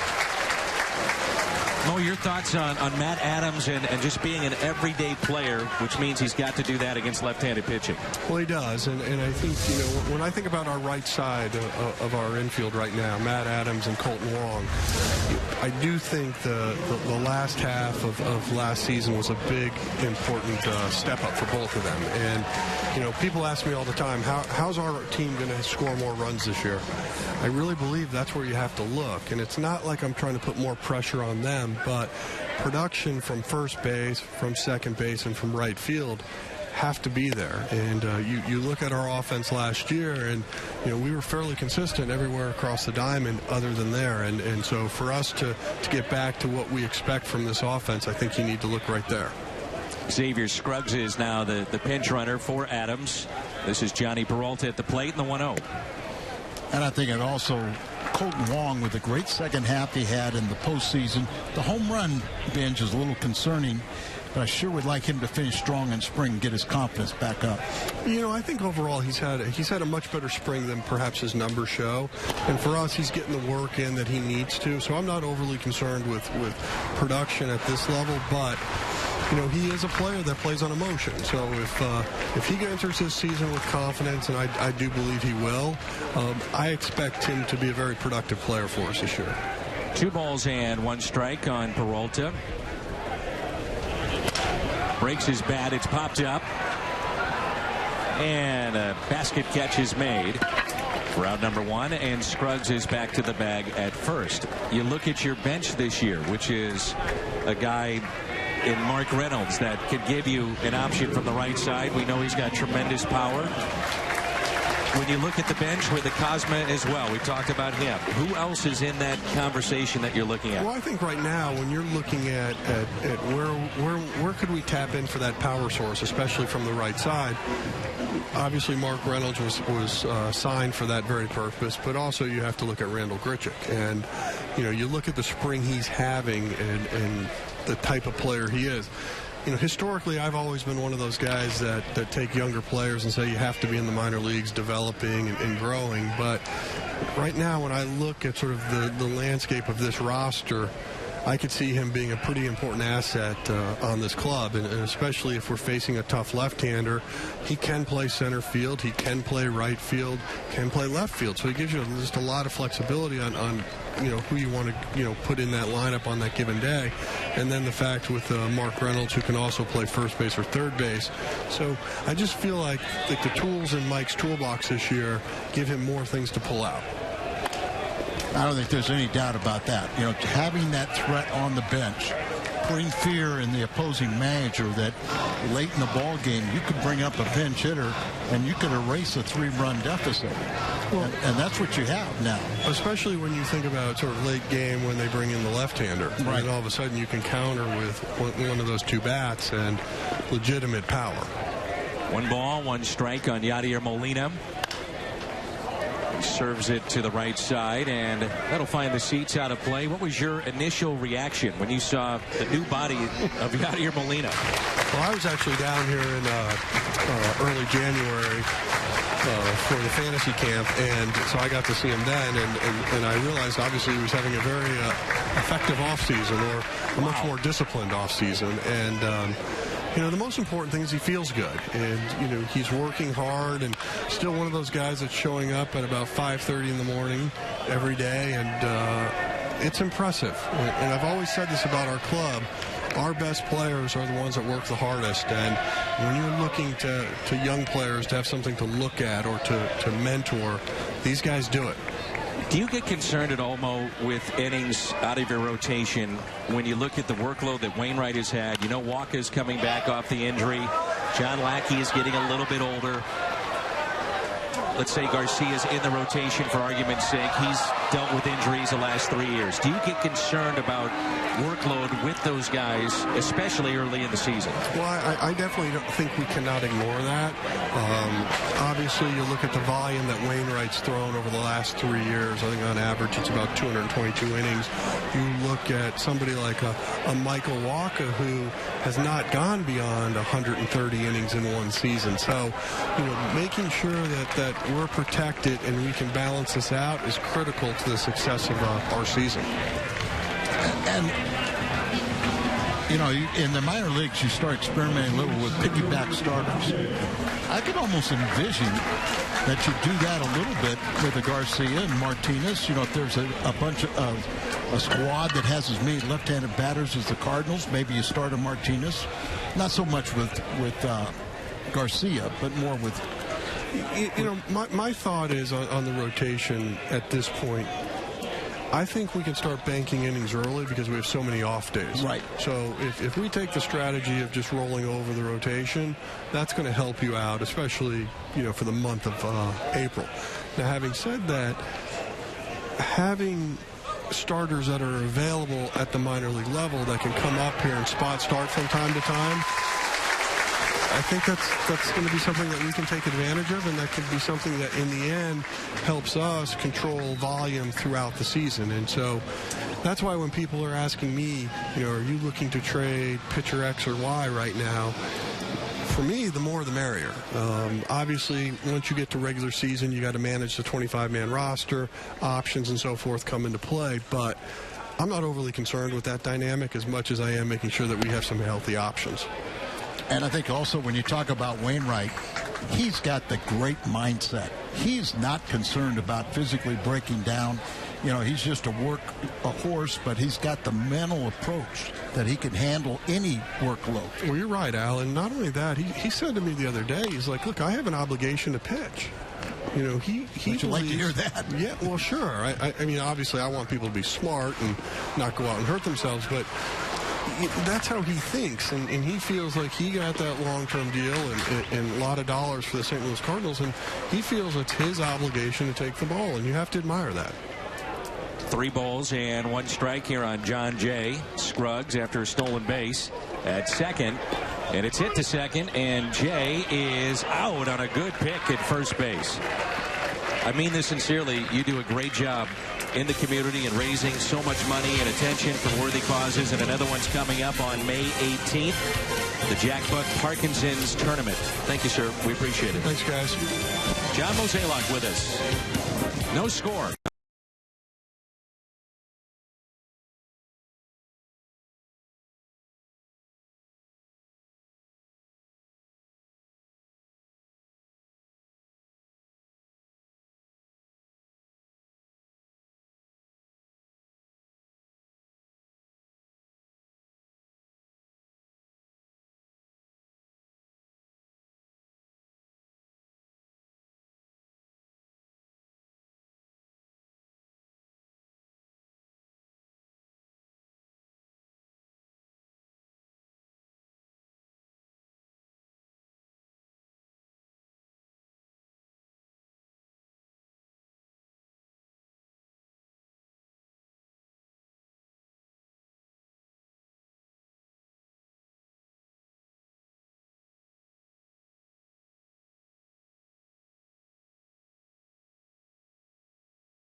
Yadier Molina, his bobblehead is coming up, and his day is through here at Roger Dean Stadium.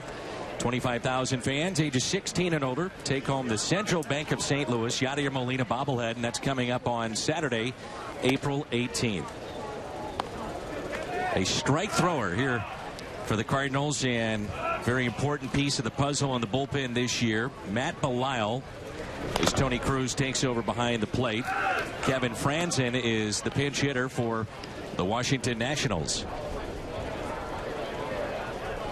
Jacob Wilson, who's made quite the impression,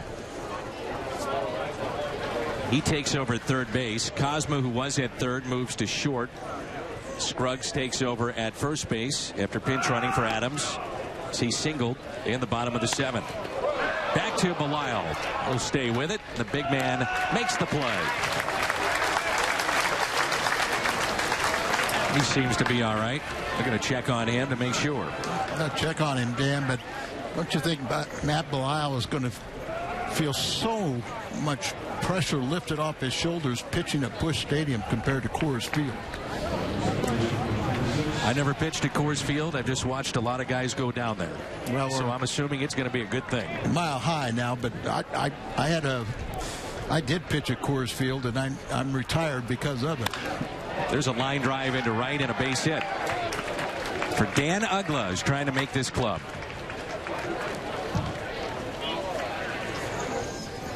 I was told he's having a good spring, and sub 200 the last couple of years, got released, but he still may make this club there. But he has to improve his throwing. He's the one that threw that last delivery in the dirt that was picked up by the first baseman. Here's Emmanuel Burris Runner at first and 1 out. Matt Belisle actually made his big league debut in St. Louis all the way back in 2003. And in that debut, he surrendered a solo home run to his manager now, Mike Matheny. Drafted out of high school by the Braves, second round in 1998, then traded to Cincinnati, where he went from the bullpen to the rotation. Went 16 and 22 over 5 years as a Red. Wasn't tendered a contract for 2009 by the Reds and won a Rockies job as a non-roster invitee. I had a long conversation with him a couple of weeks ago, and I don't know if there's a guy in camp more thrilled to be a member of the St. Louis Cardinals than Matt Belisle. He said, I couldn't believe it when this organization and John Mozeliak wanted me. This is always where I've wanted to be. I've wanted to see how the other side does it. I've been on teams that have gotten beat up by the Cardinals, and I'm thrilled to be here. I think he's going to love opening day as any newcomer. I mean, the first thing they start hearing in the Cardinal clubhouse is, wait till you see opening day. Nobody does it better than St. Louis Cardinals. And I think Matt Belisle is going to have a lot of fun, and he's going to have a prominent job in that bullpen. Well, he's not only a strike thrower, but he has been so durable for the most part in his career. And doing it with half those games, as you mentioned, at home at Coors Field. Or even Cincinnati. You know, I mean, those are two of the toughest ballparks to pitch in the National League. Over 4 consecutive years, he had 302 appearances with the Rockies. He is second all-time in holds as a Rocky, behind Steve Reed. Remember that name? He had 95. Scruggs gets the lead man.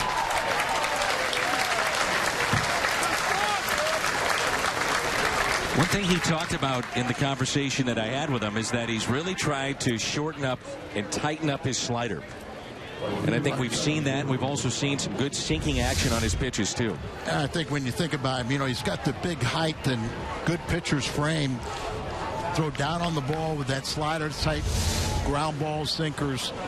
You know, that's the only way you're going to succeed in those smaller ballparks. Then you come to Busch Stadium, where it's a very fair ballpark.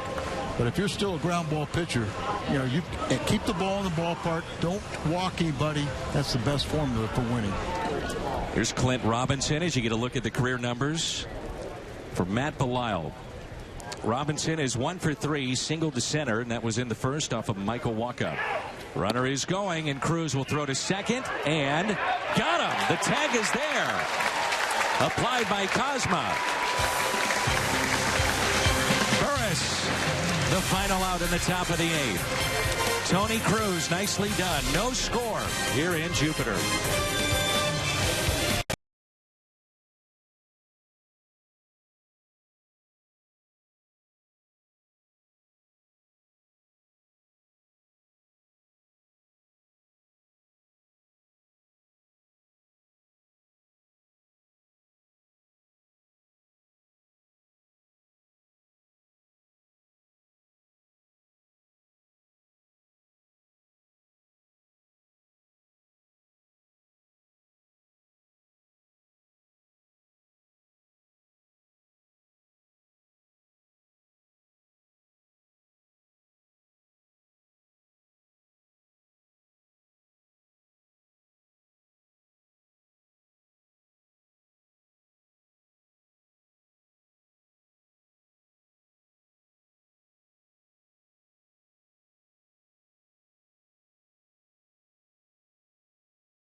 Sports Midwest is brought to you by Bud Light. It reminds fans to stay in the game and drink responsibly. And by Ford, the official cars and trucks of the St. Louis Cardinals.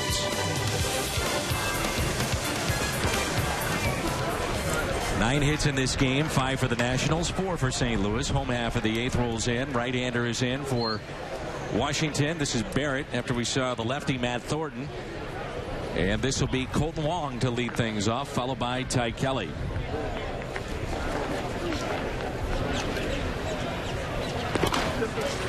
Wong, a good rip. Aaron Barrett, got a chance to meet him in Evansville. Evansville, Indiana has a great night of memories. You know, isn't Don Mattingly a part of that? He's from there, and you know, that's his hometown, and he's so gracious with his time. It's benefit to youth baseball programs. Ozzie Smith and myself and Andy Van Slyke all went there this past winter, and I got a chance to meet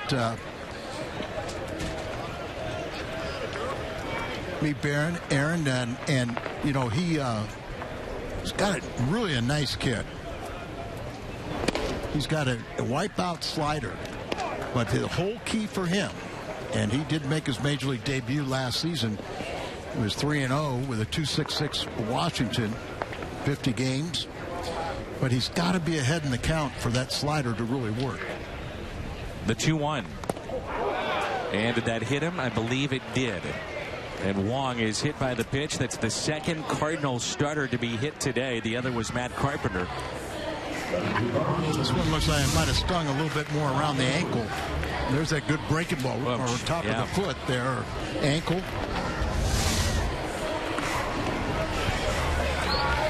And that'll be it for Colton Wong, you'd have to think. Ty Kelly will be the hitter. They're going to keep him in there. Ty Kelly has had 28 at-bats in spring training. He's drawn the team high in walks with 7. That has been his MO. He can draw walks. He can get on base. Hitting just above 200 this spring. Switch hitter is Kelly, and middle infielder. And now they'll get a pinch runner.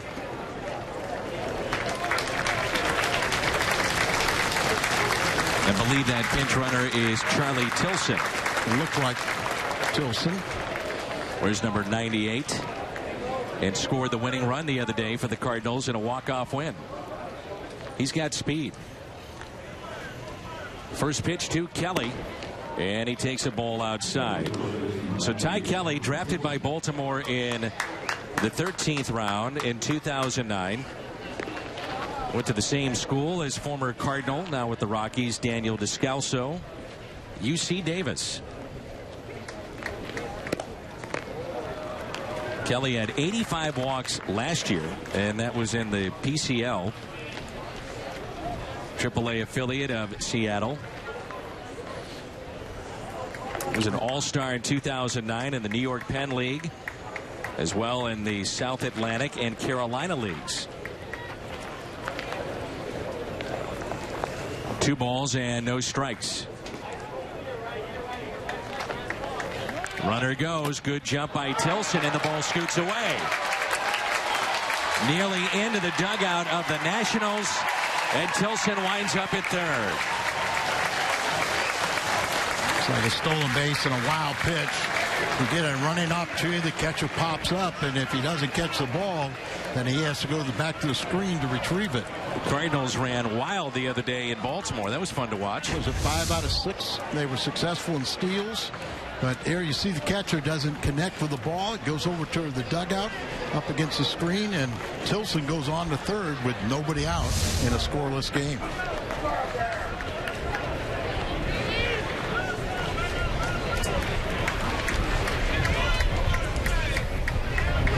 Infield is in, and it's a strike to Kelly. 3-1. The Cardinals' best opportunity was in the 5th inning. They had runners at 2nd and 3rd, only 1 out, and Max Scherzer struck out Colton Wong and then Michael Wacha, on his way to 9 strikeouts today.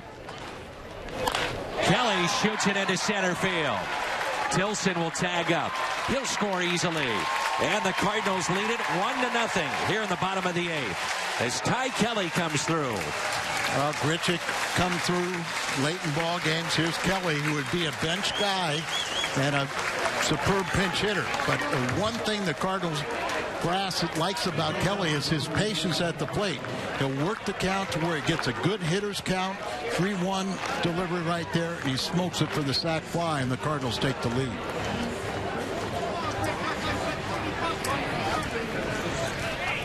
That's the first time I think you've seen him when he didn't have a full count. It's the first time I've seen him without a 3-ball count. It is. So far here in spring training. I mean, he takes obviously good at bats. And as you know, Al, I mean, you talk to people around the game. There's such a premium put on base percentage and working counts, trying to go deeper into counts, get to a bullpen. And that's the value of a Ty Kelly.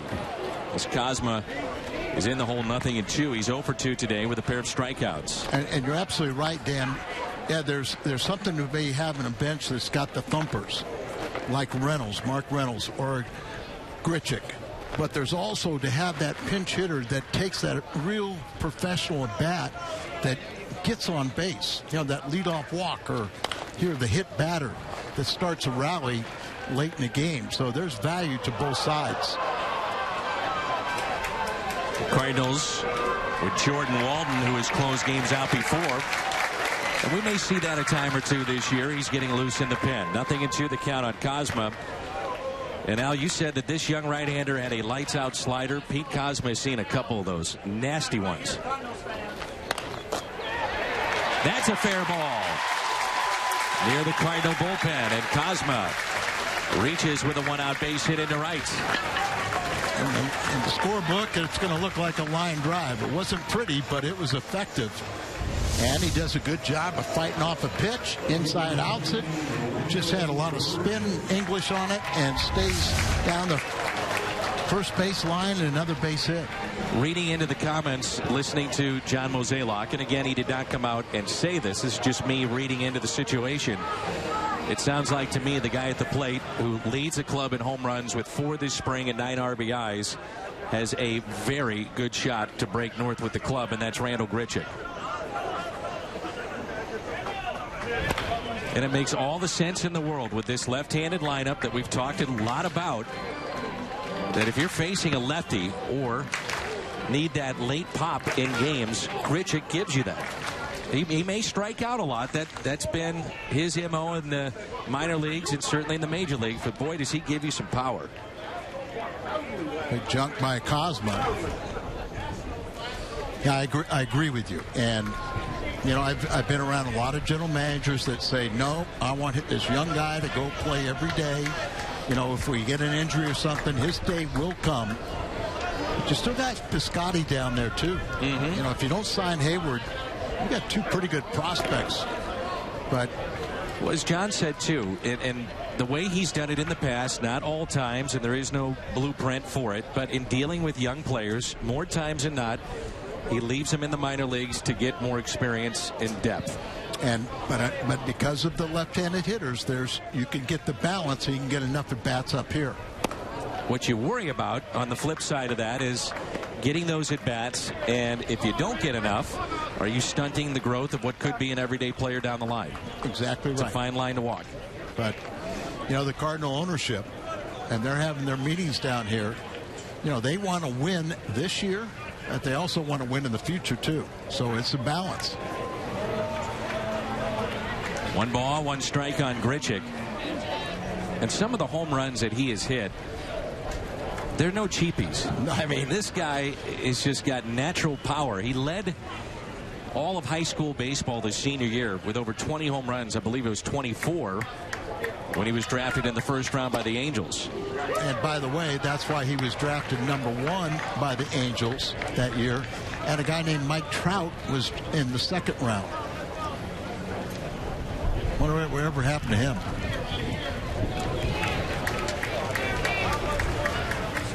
Kozma could run on this 2-1 pitch. He's not. There's the breaking ball, and it's 2-2. The other thing, too, when you're coming off the bench, not only is it as a young player, but you're also doing it against guys that are situational relievers. I mean, it's one of the hardest jobs in baseball, a pinch hitter. The 2-2. That might have been a better pitch than the one he called the strike pitch before, but you're absolutely right about the difficulty of pinch hitting, and that's why so much of the time you'll see a veteran guy. But Randall was a much more confident hitter when he came up last year late in the season than he was the first time. A check on Cosma, who was leaning towards second. We know with his speed he could steal the bag.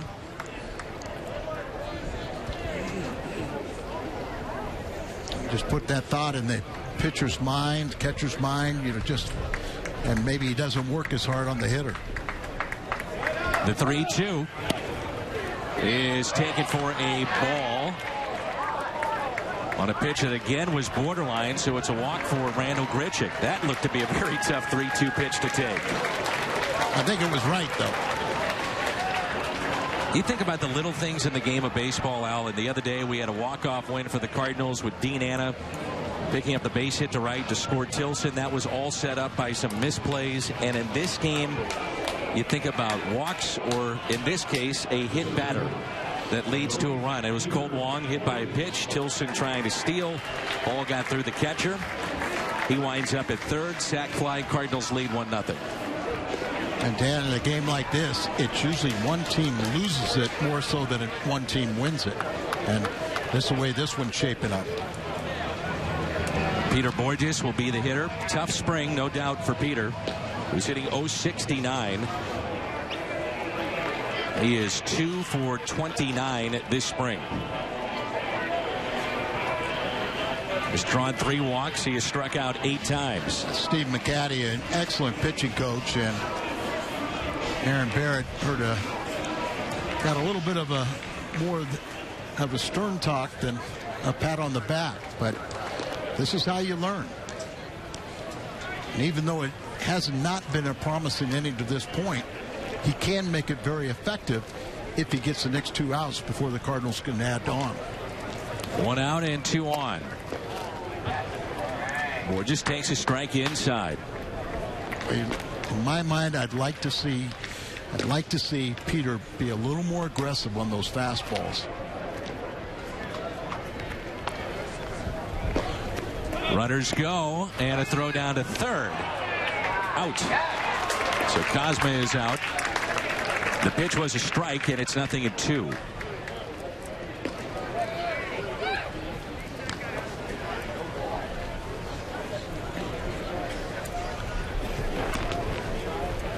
Borges in the hole, 0-2 with 2 outs and a runner at second base. Cardinals leading 1-0. 5 hits aside in this game. But really the story is a tune-up for Max Scherzer and Michael Wacha, both very effective. Good job to lay off of that, but that double steal attempt, it looks great when it's successful. When you throw a guy out, and Borges could have helped out a little bit by dragging the bat through the zone or trying to protect the Steelers by hitting. The 1-2 outside.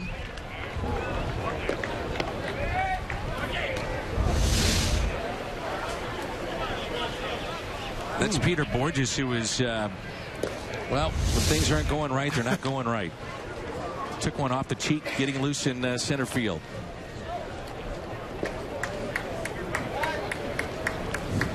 The 2-2. He's worth the count full. Right-hander is getting loose in the pen for Washington.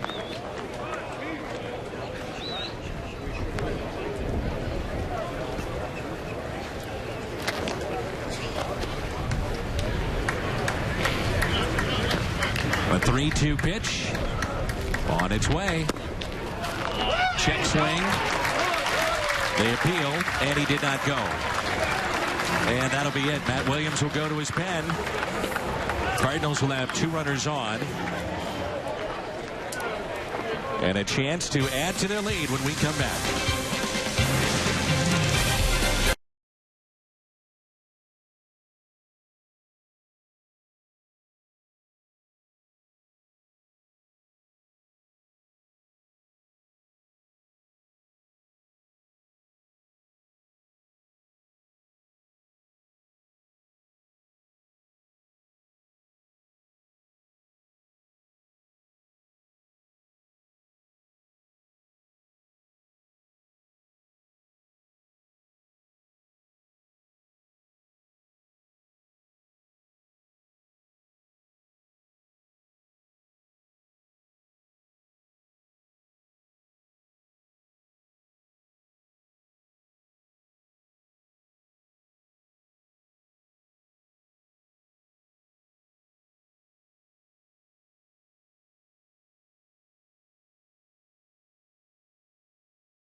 Cardinal starter, Michael Wacha.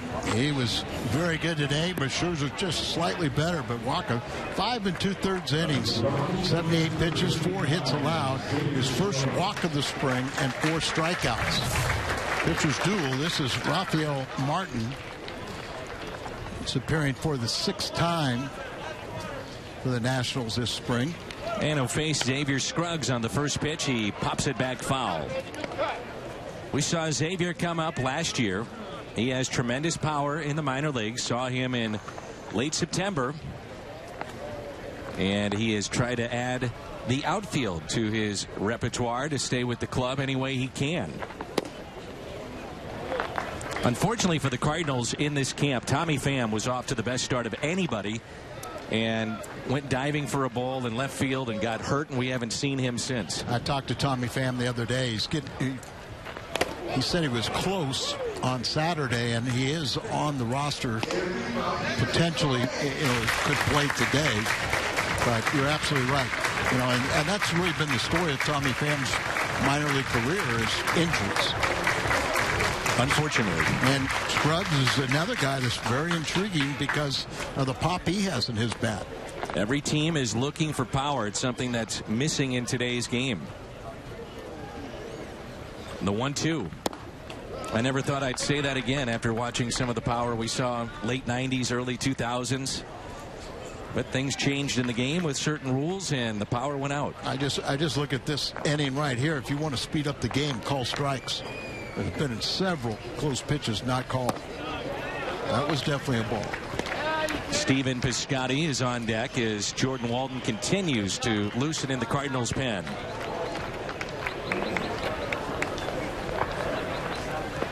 So the runners with 2 outs at first and second, off with this pitch. Draws the walk. And the bases are loaded for St. Louis. He was, in my mind, the story of last year's spring training camp for the Cardinals, outfielder Stephen Piscotty. It's kind of shocking that Piscotty, who is, I would say in many ways, the top hitting prospect, obviously in the Cardinals system, that's not reached the major leagues. And that he didn't get a September call-up, but he's made good time of his September. And he looks at a breaking ball for a strike. He has had 34 at-bats this spring and is hitting .265. Cardinals have worked with his swing to try to generate more power. No home runs so far. 6 RBIs. And he falls behind 0-2. And Dan, we're talking about ourselves about Sierra, the young phenom, maybe the closest to a 5-tool player the Cardinals have in their system. And he's, 19, 20 years of age. He was their minor league hitter of the year. Yeah, but they talk about it's like, okay, the 5 tools, power is the last to develop. On the outside corner, and at times that has not been a strike. Here in the bottom of the 8th, that time it goes against Piscotty. However, Ty Kelly, the RBI. Birds on top as we head to the 9th.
Walden, we would think, would be penciled in primarily as the 8th inning setup man to get to Trevor Rosenthal, but he is able to close games out if need be.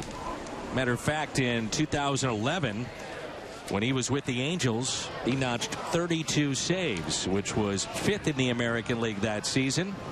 That established a franchise rookie mark. He was drafted by the Angels in 2006, 12th round, from a Texas junior college, Grayson County, which was also attended by Cardinals starter John Lackey. Here's Derek Robinson to lead it off. And we've talked about it throughout spring. It does catch your eye if you haven't seen it. The unique delivery that Jordan Walden possesses. It's as if he's in midair when he throws. He's a big man. And just that little hesitation, you know, sometimes you see him do it with an arm, but very few do you see him leave the contact with the pitching rubber. And kind of there's what you appear like he's in midair when he's releasing the ball, and he throws hard.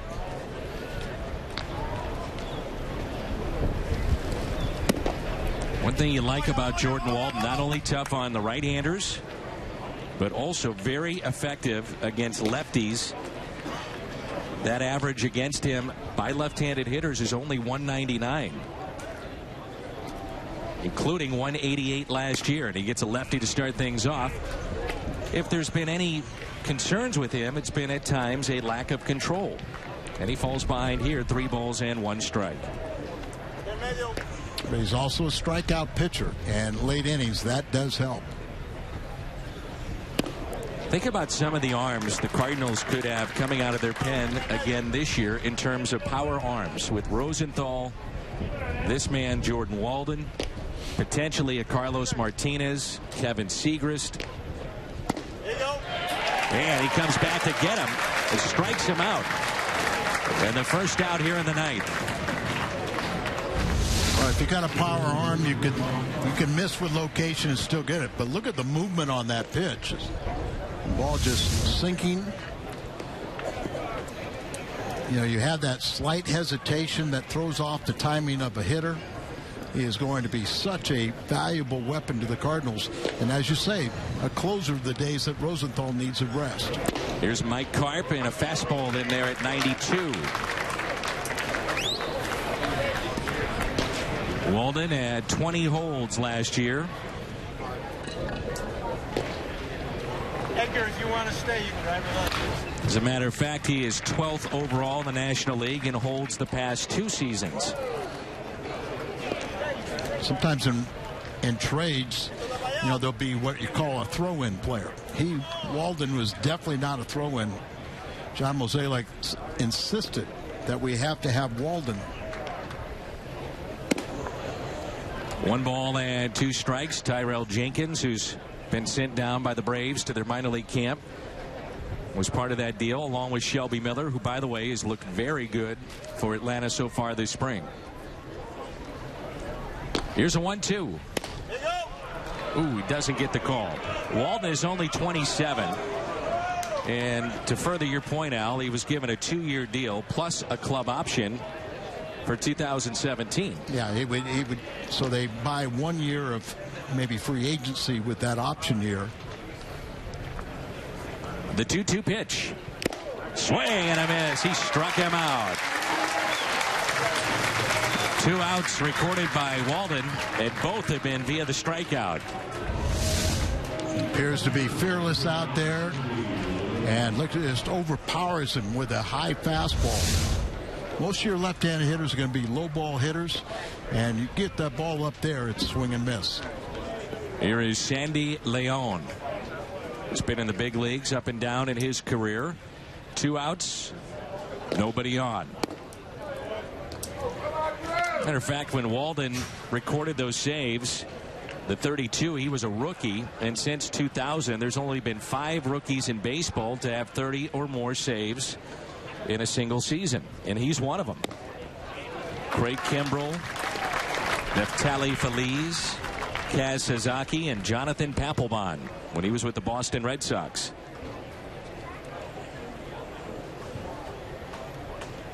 Here's a 1-1. unique throwing style, but it also is about deception. And he does have a little hitch in that delivery to the plate. Make it even tougher on the hitter. 2 balls and 1 strike. Outfield is straight away. 3-1.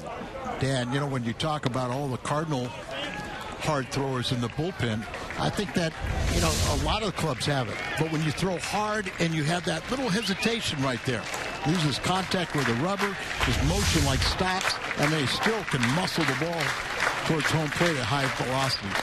Ground ball that's pulled foul, and the Nationals are down to their final strike. A reminder, we're on the air tomorrow at noon against the Miami Marlins. Adam Wainwright gets the call tomorrow for St. Louis. Walden trying to send us home. You have a game like this, good pitching throughout, and you struck out the first 2, you want to end it with a strikeout. The 3-2. He strikes out the side, and this game comes to a close. A 1-0 win for St. Louis. Gotta like that. Definitely like that. Just attack mode, goes out there, did what he needed to do, does it in efficient fashion, and the Cardinals have another victory behind that very good pitching. Not the best hitting day, but timely and opportunistic. The opportunity for Mike Matheny's club came in the 8th, and they capitalized. 5 hits aside, it was Scherzer and Waka, and 1 chance in the 8th, and the Cardinals came through. Back to wrap it up in a moment.